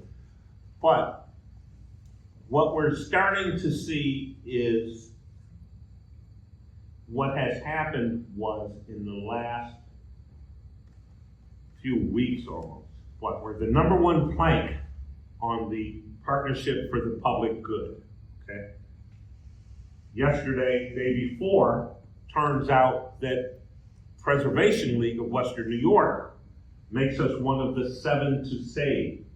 The preservation and historical resources portion that rest within environmental law. So we've got environmental, we've got preservation, we've got the environmental justice component and the health issue component of it, all working together. And so what it gives us is a certain synchronicity, a certain capacity right now to make common calls with folks defending the trees and the old growth, if you will, of Zoar Valley. The human and cumulative effects analysis of an action, any action, and what it does to the people that are involved, what it does to the climate and the overall is stunning. So right now we've got them kind of on their back legs. So let's leave it at that, because that was way more than 2 or 3 words of priority, and I feel like as much as important as no, everybody's got it, and we're all on the same path. But I'm just saying that's where we are, and there's more to come. I don't know how to get past that otherwise. So the goal is to rapidly go around this. You're going to lose your job. I know, and I'm hoping to hear me, please. Thank you, Terry. No, it is important. And probably we're all together. Everybody's got it. It's great to be here. So we're on question 1, most pressing issues. Right. Well, Zoar Valley, we have to fight not only the DEC, we're in a place with Audubon that they've backed off, but there's still a presence in New York and Connecticut and doing all sorts of bad things. But we need to save our trees. Just as Terry said, the environmental impact, the DEC has not conducted current studies. We have to keep the pressure on with help from within our Zoar Valley Coalition, within all of the associated groups. And so we need to save our trees, because when they're gone, that's it. We have only a small percentage statewide of old growth trees. This property on Wickham, we want it to be old growth. Right now it's aging beautifully, but we want to see it become old growth. That's it.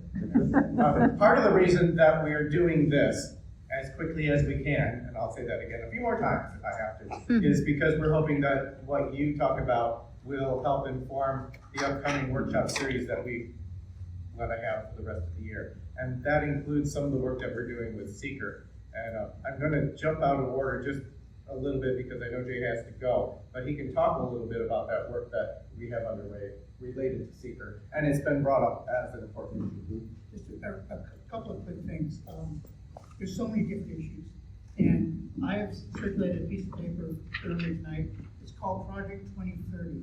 And what we're doing is we're starting to talk about what are the issues that face us, how do we prioritize them, environmental issues, social justice issues, but mostly environmental issues.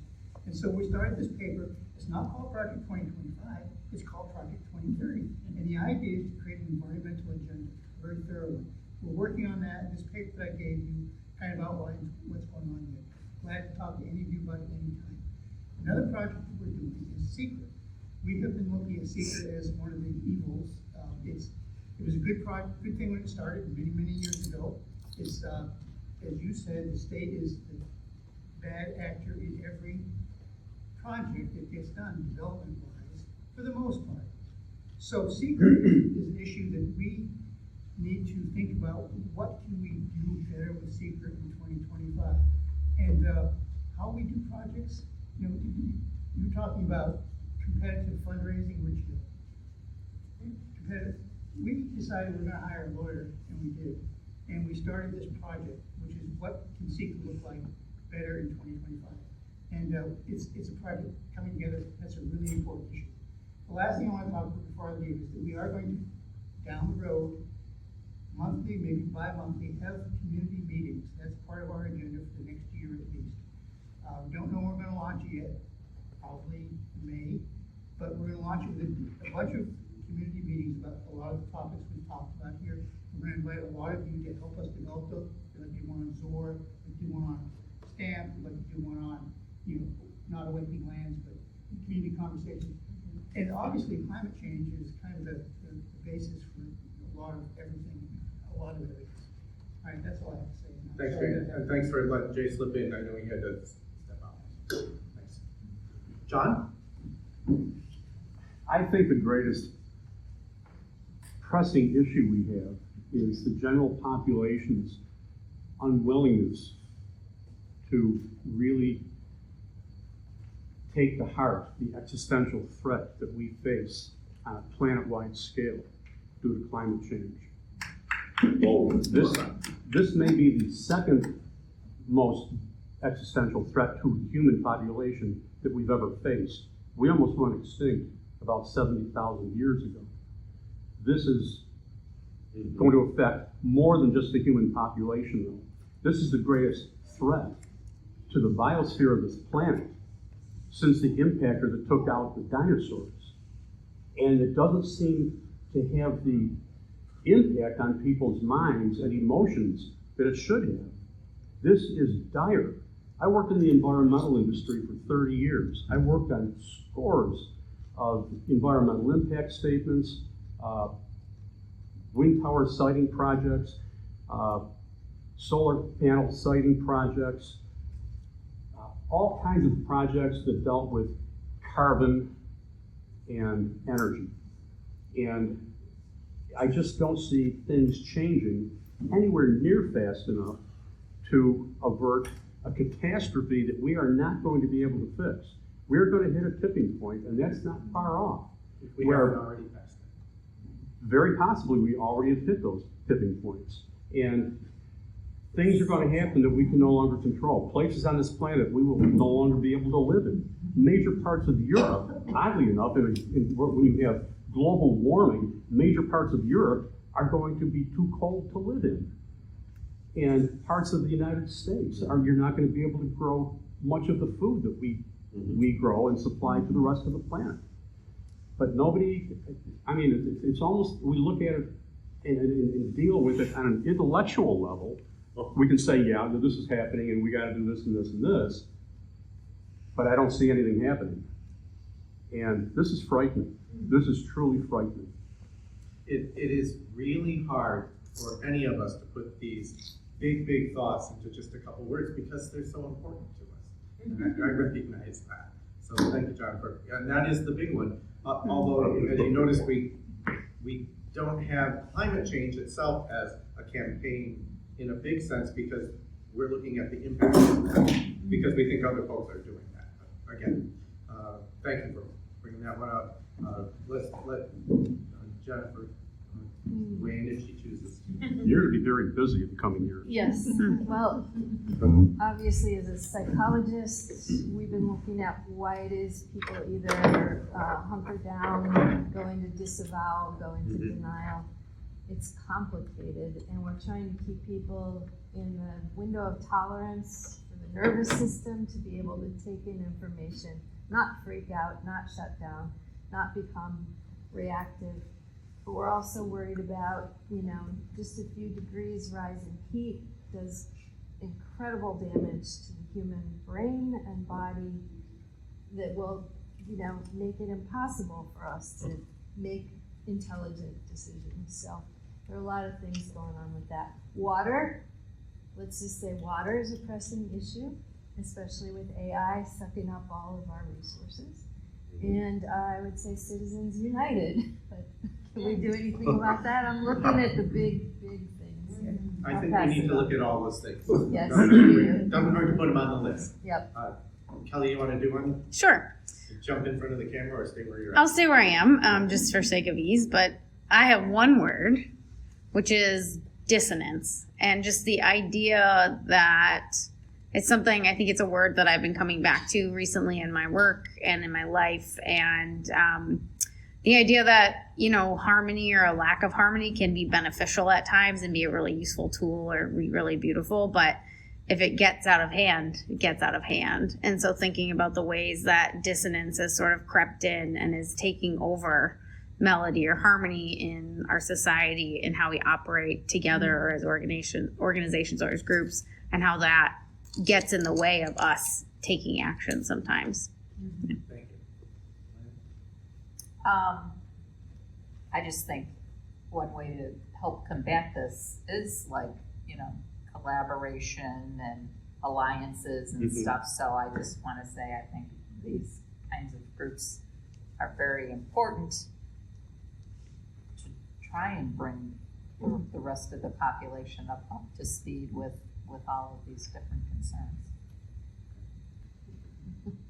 Yeah, I think that we're all thinking about the same things, right?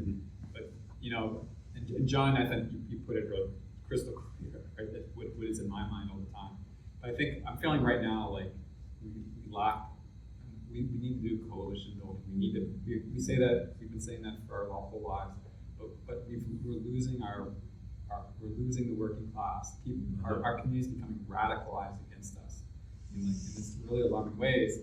And I just see AI feeding into that. So how do we face this head on so that we can get back control of our political process? What's happening at the federal government is just going to be devastating to everything we're trying to do right here. Yeah. So I think we need to think about how do we win elections? How do we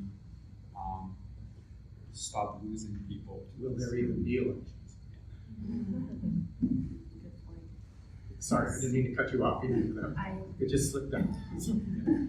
I mean, to your point, I think a big challenge is the lack of science literacy. People don't understand what goes into science, and there's just been a deep mistrust of scientists. And getting that into the younger generation and building from there, hopefully affects all of the things we really talk about. The lack of science literacy and the reasons behind that too. So like others have mentioned, accountability for the government to follow the laws that they've already passed, like SECRA, like the Climate Leadership Community Protection Act, is really big. And I think one factor behind that is the clear economic alignment within the community. So for example, for a recent Eastside Parkways Coalition meeting, there was a gentleman who previously supported the tunnel on the basis that he was told it would create jobs for the community.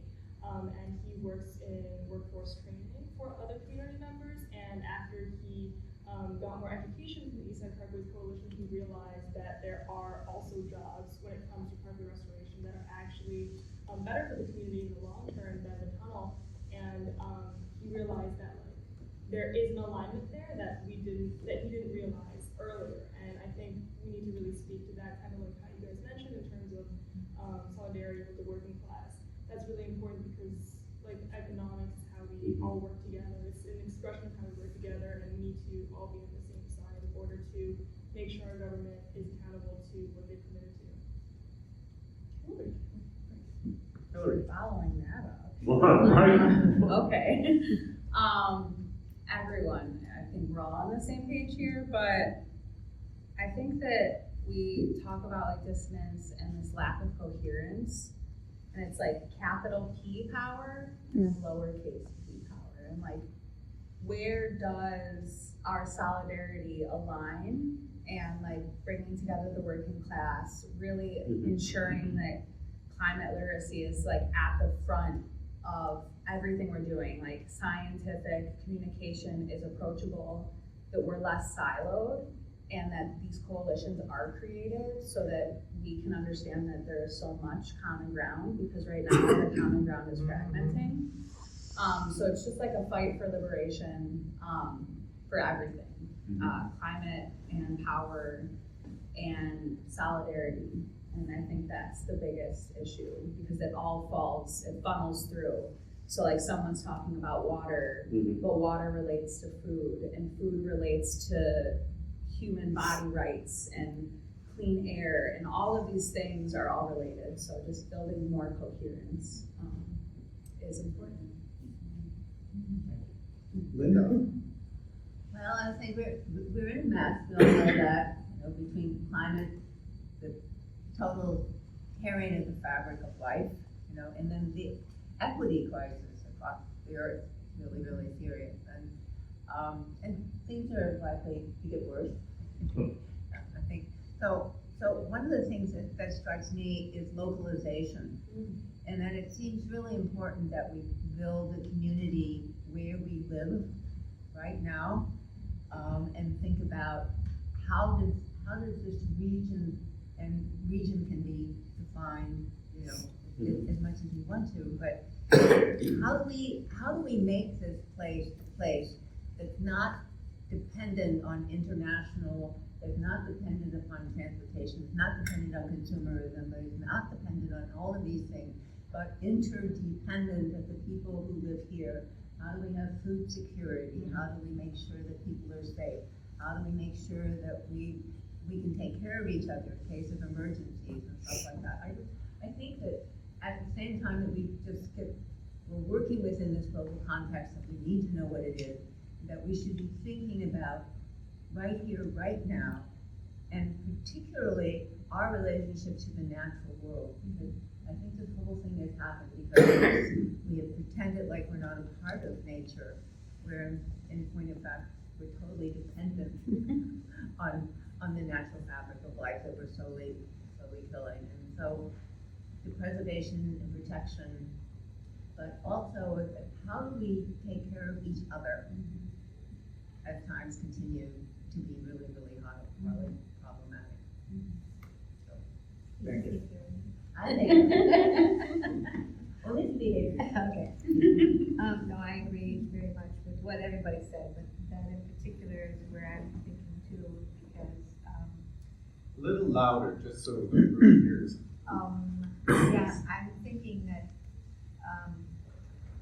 again, the working on STAMP has brought me closer to Haudenosaunee people and thinking, and so the Oren Lyons, who's Onondaga, he's in his 90s now. He had a podcast, and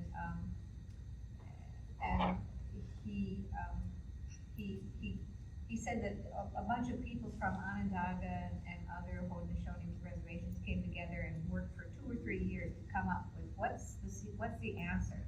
How can we change the course of how we see things are going, which is not good. And they came up with value change for survival. We have to change our values.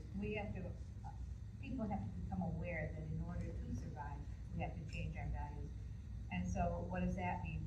And he said, it means share everything equally, which I thought was, what? Share everything equally? I had trouble with that, but I believe it. I understand it now that, I think that the whole thing with how we've completely abandoned, not completely, but climate change issues, the things that we're doing are, exacerbating the problem even worse than it would have been had we not been doing anything. So we're on the wrong course, and it's a scramble. Everybody's trying to get whatever they can get, that's that. So we need, as parents, grandparents, that's sort of where I sit, to teach our kids, to share, and we have to really change the whole mindset. It's very hard, because when you watch TV, there's commercials dominating everywhere, and it's amazing how much there is to buy. And so, I don't know, that is a very big question, and, but I think it has to be dealt with almost on that level of values. We have to teach ourselves, our children, maybe even something just as simple as sitting out in the backyard and, watching things grow. Geez, this sounds like, this is a huge question. And what's your name again? I'm sorry. It's hard to know where to tackle something like this, I think. What's your name again? My name is Liliana. Lillian? Liliana. Liliana. Yes. I think, speaking for some of my peers and people, my friends, people that are young, there's a lot of, I think like you said, dissonance, I agree, and a lot of numbness to the reality and an unwillingness to accept things. And of course, none of that's being helped by the lack of science literacy, of course, the movement away from education and common sense and things like that does not help. So I feel like that's maybe the root of what I see as the most pressing issue, and just division. And if we can all at least get on a base level of understanding of risk, then that's a strong start. I also think local action is the strong shift that needs to happen. I would love to believe that an angel's going to come down, the U.S. government is going to help us, but I do not foresee that happening, unfortunately. And I think, groups like this and alliances like this are where change hopefully can come out of, if that seems most likely to me. And also, even within groups like this, I think infighting is not helpful, and something that I see a lot, more towards the political side, I would say, but even people on the same team sometimes feel like they're not, and if we can be more united under large issues, I think that, again, can help move towards the right direction. Appreciate what everyone said. I think for me, it's sort of relevant to my work, right, is addressing habitat fragmentation, right, addressing the biodiversity crisis. As many of you know, I'm obsessed with native plants, and it blows my mind that more people aren't obsessed with native plants. But I also have to understand that the love of a thing is developed early, right? And that kind of goes back to my background in environmental education, right? How do we foster a love for something, right? And every time that I've talked with Liliana about bees, I feel like I've tried to bring that excitement forward of there's all these native bees, and people don't know about native bees, and why aren't we excited about native bees? So I get, and that's why I'm excited about the BioBlitz that is happening with Zor Valley and Grassroots and the Buffalo Niagara River Land Trust. We're collaborating on a BioBlitz as well to sort of bring a better understanding of nature in the city, right? And I think one of the other most pressing things is the 30 by 30.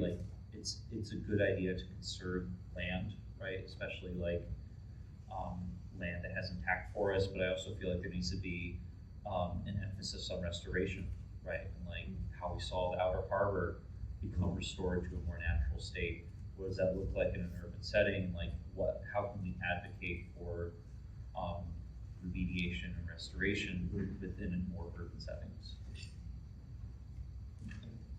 Okay, for me, it's one of the most pressing things, and probably because I've seen more and more of it come up over the last couple of years, is how do we protect all of the environmental progress that we've made over the last 30 years, and yet still be able to achieve a lot of the new sustainability goals to allow us to be in existence for decades to come. Because sometimes those two things are in direct conflict with each other.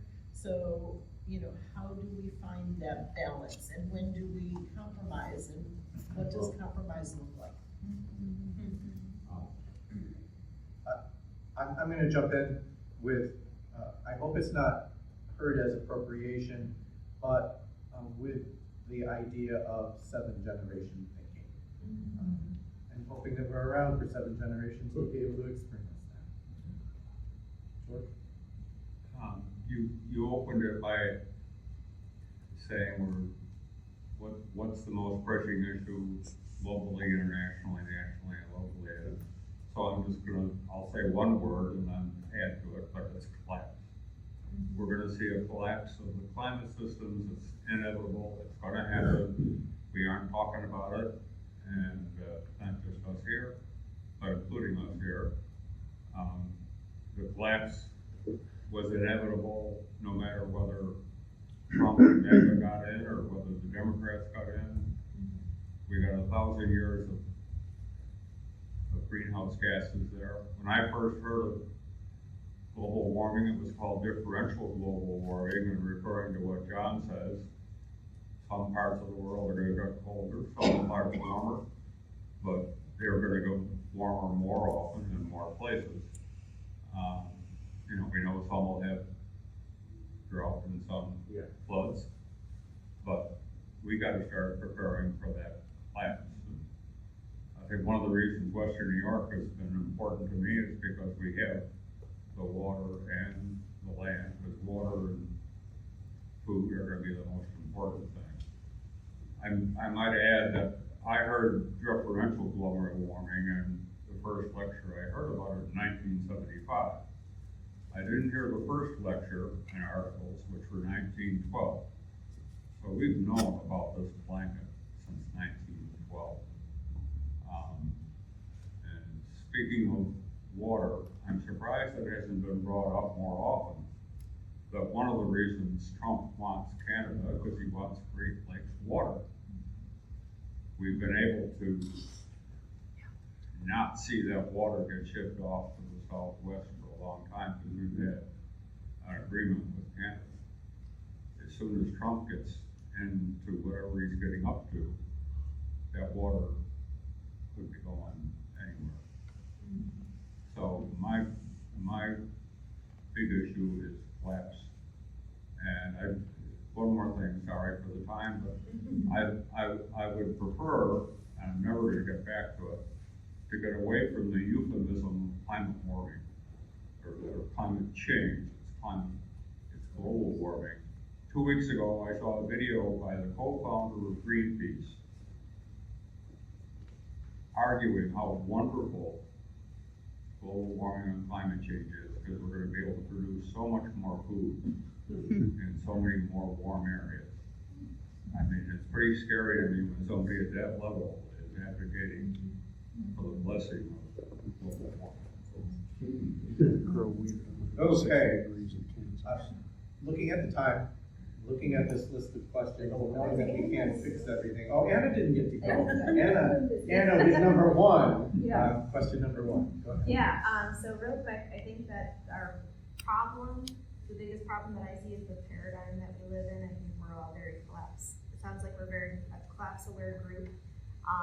So I think, and I can just say some of the things that I think we should do is paradigm shift to one where all of life is valued. I think that identifying a shared purpose and identity as a region is really important, going back to that localization, and building resilience here between people and communities, and then becoming more attuned to each other and nature. And you use the rights of nature umbrella for some of that as well. Yes, yeah, I definitely think that rights of nature kind of Oh, is that paradigm shift that we Keep at it. So question number 2 talks about how do we ensure environmental protection and environmental justice. I don't think we can fix that tonight. Rather than going around the room, let's just take a couple of responses and reactions to that.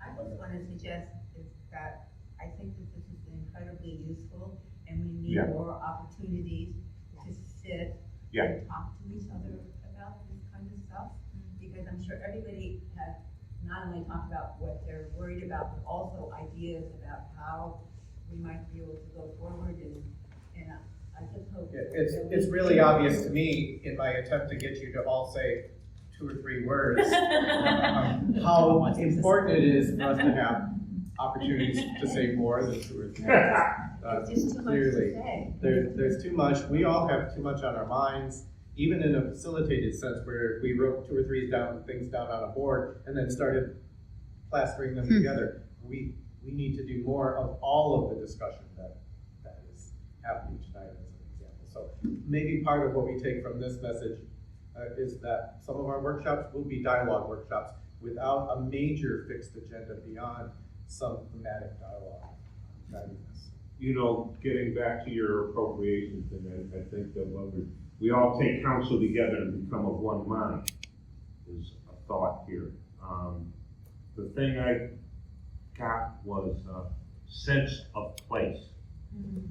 Everybody's one way or another kind of touched on that sense of place and where we are and how we are together and dissonance. Yeah, you guys are all right. Sorry. Thank you. So, does anybody have anything specific to say about question number 2? How do we ensure? That's okay. I do. I worked in, many of the projects that I worked on had components of environmental justice. And one of the things, most people don't know what environmental justice is even about. The only way they're going to learn about that is by teaching a non-sterilized history of the United States. People need to understand how people like Robert Moses operated and why he did what he did. And you don't want to point fingers at any particular person alive today, because these things happened, much of this stuff happened many years ago, and we're still living with the consequences of this institutionalized racism that we used when we built the infrastructure for this country. And until people know about these things, you don't have a snowball's chance in hell of people truly understanding what environmental justice is really trying to do. So that's my input for that. And Josh had a comment he wanted to add. For the environment. I mean, it's like we're very homocentric. It's like the world itself needs environmental justice, and that means we have to withdraw in a really significant way. I completely agree with you, but we get that. Well, that's why what we're doing here is so vitally important, and we're addressing that. And what I'm hearing is people really kind of addressing that and understanding that if we do not, we're the tip of the spear right now. And by addressing these issues and making those wins on environmental law and these issues and making that awareness and those paths to participate. I mean, this group right here we're it.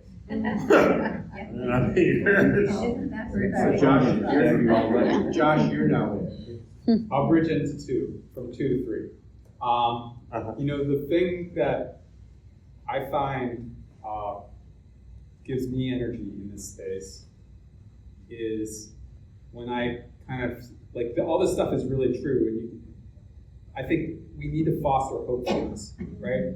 I think we need to find, in spite of this environmental justice that we live with, in this the situation that we're in as far as approaching, you know, tipping points and crises, like, we have to find that place of hope, and we have to be able to communicate to others where there is hope, right?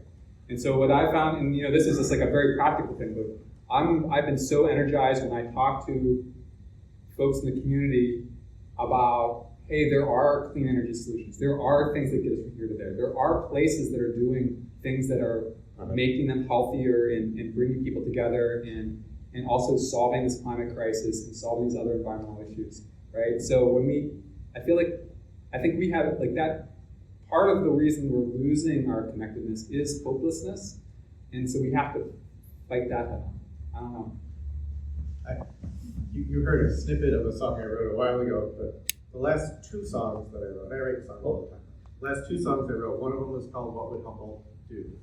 And that's related to 33. And you can find that if you choose to go looking for What Would Humboldt Do, in my interpretation of that. The song I wrote before that was There Has to Be Hope.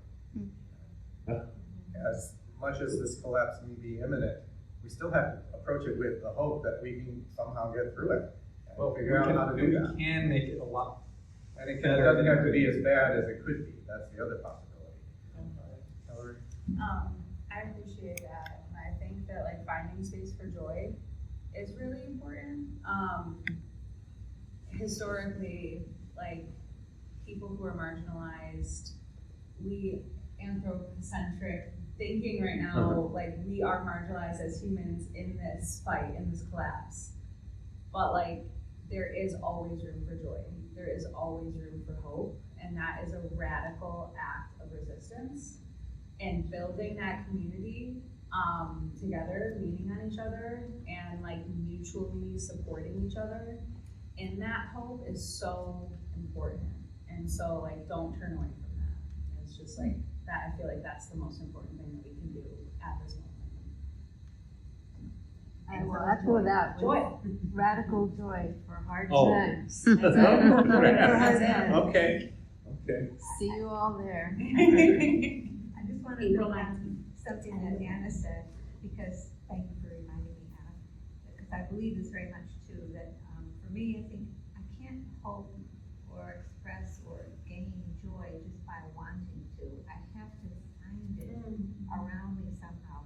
And there's where I think building a sense of place, like knowing your place, like living in your bioregion, you know, knowing what trees are growing in your backyard, whatever, you know, that for me, it's like I grew up in Buffalo. I thought I couldn't wait to leave.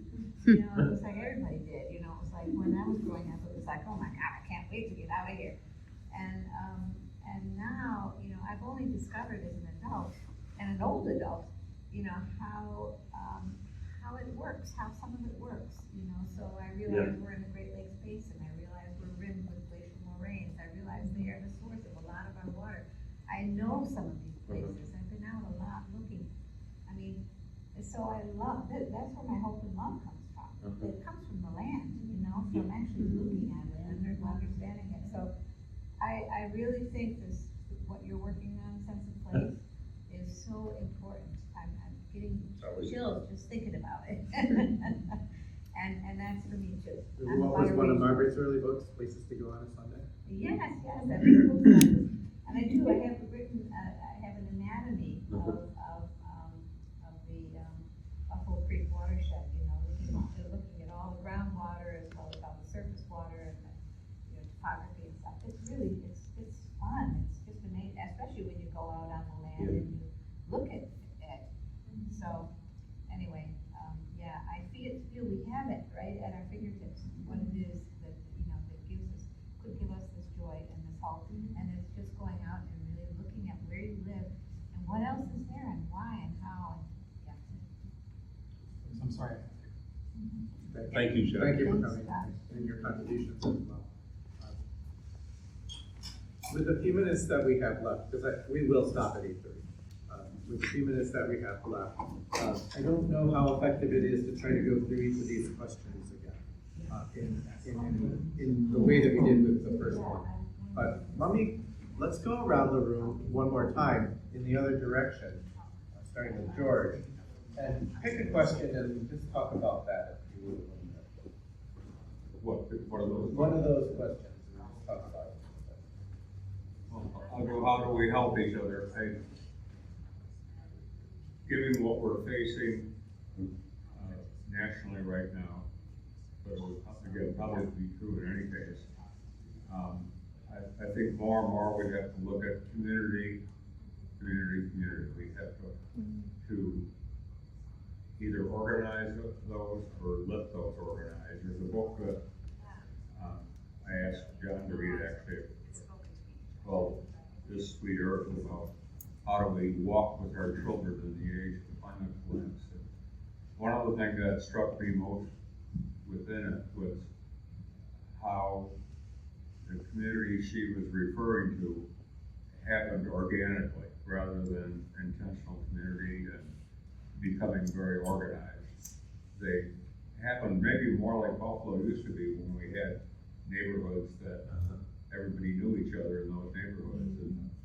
And the community that she referred to, I think, is going to be really important as we go through what we're going to have to go through. We better know our neighbors and think of how we can help each other, and we'll have different skills, or maybe we grow in different crops, and we can share a little bit with crop sharing and that. But community to me is what I would look to for number 4. The missing C on number 3. And the other missing C, communication. Because I think we all need to, strengthen the communication with our political leaders and our municipalities and, each other, through forums like this. I think we need to be sharing things that, may come across my desk, but may not come across your desk, but yet you may be able to help with it.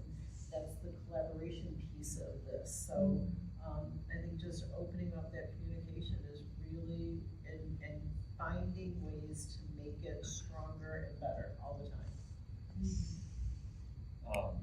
A lot of these questions are reflect upon the work that I do at Grassroots Gardens in Western New York, right? A little louder, just a lot of these questions I reflect of the work that I do at Grassroots Gardens, right? That true to our mission, we're truly grassroots led, right?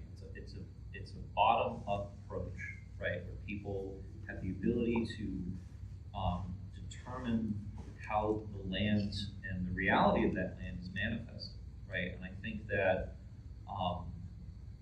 I encourage folks to engage in the volunteer program that I'm running at Grassroots Gardens. I'm taking that as an opportunity to share skills, to encourage wonder in our environment, right? And increasing the appreciation of that sense of place, right? I think we definitely need to go hard on that. And I do need to work on communication. That's something I think I will always struggle with. But I appreciate forums like this where we can sort of talk about things all together and how we're moving and working within the systems at play.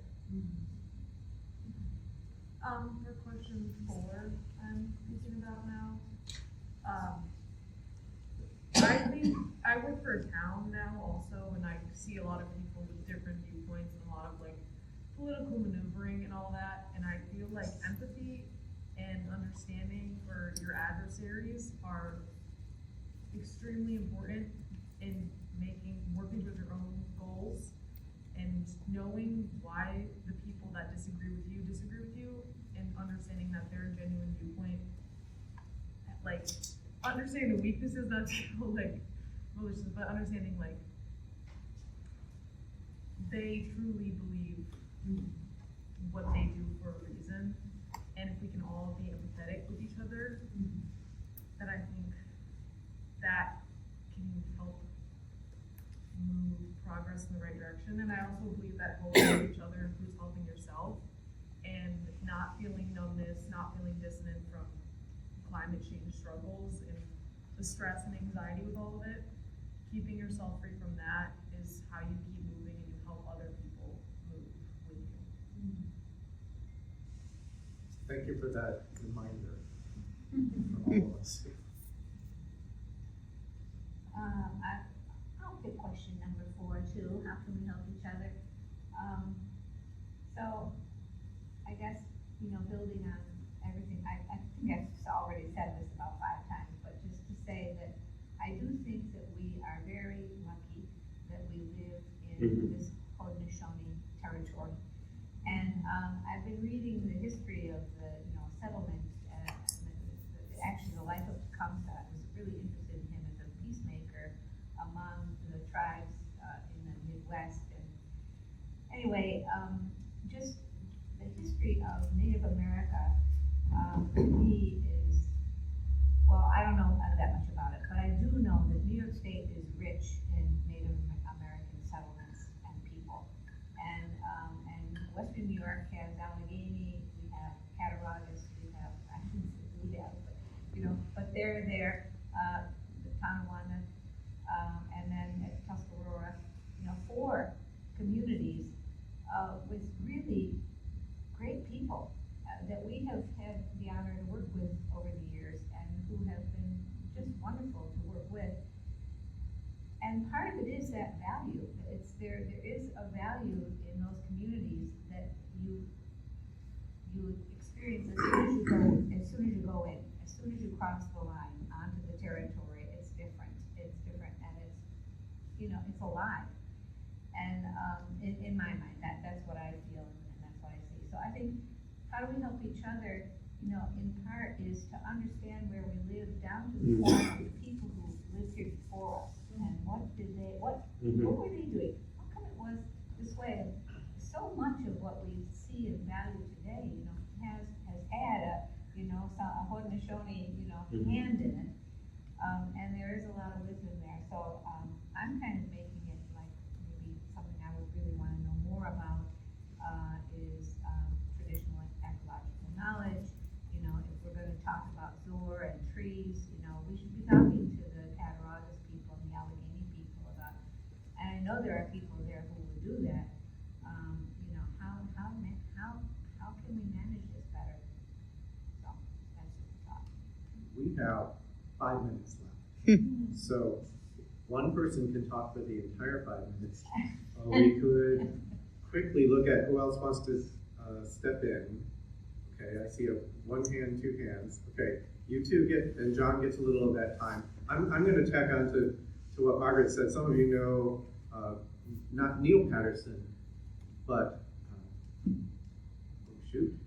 well, I'll come up with his name. I thought you were going to mention Robin Paul Kimber. That's another name of importance, but I've lost his name. He said relationships are paramount, everything else is derivative. And I'll make sure that name that's slipping right now comes out before we leave. But Brian Patterson, who's Oneida, but was born in Irving. This is the way things sometimes are. I view that not just among people, but our relationships with the land and the rest of the planet. So, Pam and John. You go first. Okay.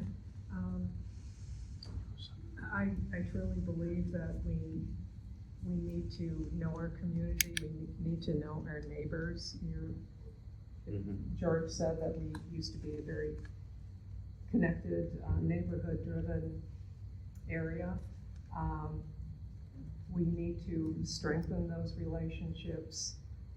We need to visit our local establishments, buy local, get to know them. The more people you get to meet in your immediate area and strengthen those relationships, that's good for that person, and the impact on ourselves is huge. One thing we haven't talked about is protesting. Don't forget April 5th. I know. So I just want to make one statement. The time is now 8:30. If you didn't close it, it's 30 minutes. We can't. Yes, the time is now 8:30. If you didn't close it, it's 30 minutes. We can't forget the importance of protesting and coming together. We're going to feel angry, but once we're together and working towards a greater goal, we can make a difference. Yes, so April 5th, Niagara Square, 11 o'clock. John? Or who? Jennifer, you? I just want to really quick, reflecting what a lot of people are saying, we have to recognize all of our community assets. In the people, everyone here is an asset of this larger community, and in your tiny little, 3 houses or your family or your neighborhood. And every neighborhood has assets that are unrecognized. And there's extraordinary in the ordinary everywhere. And we just move too fast, or we have an idea of what we're looking for that makes us not see it. And that is just, it's a psychological, perceptual shift, as Anna was saying, a shift in our way of thinking and our way of perceiving. And it's all here, ready to be seen and organized and made into some kind of coherence that is regenerative. All right, that was more than my share. Go ahead. I think one of the things that kind of affects everything up there is education. And I don't mean just school education. Mm-hmm. The mess that we find this country in today is because of bad information. Much of our education comes from the life we lead, the things we hear, what programs we watch, the people that and everybody's probably to some extent falls into this, is they tend to watch what they believe already. And critical thinking, we need to develop critical thinking as individuals, because we cannot deal with these issues, some of which are very complex, if we're using bad information. It's a non-starter. We will go nowhere with bad information. So we need better education, both in schools and in our personal lives. And that's my spiel. I'm gonna jump in, again, recognizing the time, we've got a couple more conversations. One of the things that I think is extraordinarily important as we think about these upcoming discussions is that they also need to be more diverse and more equitable and more inclusive and more accessible to a broader community that is represented in this room. That's another piece of what has to happen for this to be. I just wanted to suggest that if we think about coming into the world with an open heart, that we would receive gifts that we probably wouldn't identify at all otherwise, and that if we treat each other with kindness, that goes so far in being able to actually make a relationship with someone. I wanted to build on what Liliana was saying, is that everybody's reality makes sense to them. It may not make sense to you, but you have to respect them for that. But there's no reason you can't have a conversation if it's done in love. All kinds of things can happen in that kind of situation. So I just think about having an open heart to your places, to your water, to each other, just could make a huge difference in our culture. I think people's hearts are like the Grinches in a lot of ways. Hillary's gonna have the last word for this part of our discussion tonight, and then I've got a couple more things. We also don't have a good up-to-date environmental organization directory. Before we get Holly in trouble, let's let Hillary say a couple things, and then I think we do need to wrap up. I just want to remind everyone of the great John Lewis and the fact that we need to make good trouble. And that's that. Thank you. That's a good one to wrap up on. The last related business slide is that we do hope to do some year-round programming. This will help inform that. That was a big part of the reason that we wanted to have the dialogue this evening. We think it'll probably start in May, although we can count the viewing of the film and the staff discussion along with that as part of that year-round program. That might be April rather than May. And that we really do want to continue this collaborations and partnerships approach. As Jay alluded to, we think this might be leading to something that might have another name, like Western New York Environmental Alliance Project 2030, or building on something a little bit more than the biodiversity campaign, but still under that umbrella. So that was the final slide besides a motion to adjourn coming from Kelly, or was that something that? I'm motioning to adjourn. And Anna got the second, she was ready to go with that. I'm assuming there will be no debate, and that all in favor will signify by saying aye. Aye. If you oppose that, thank you, and thanks for coming tonight, thanks for being part of this. I'll eat some food before I put it away. And there still is some good cookies left, another thing. Thank you.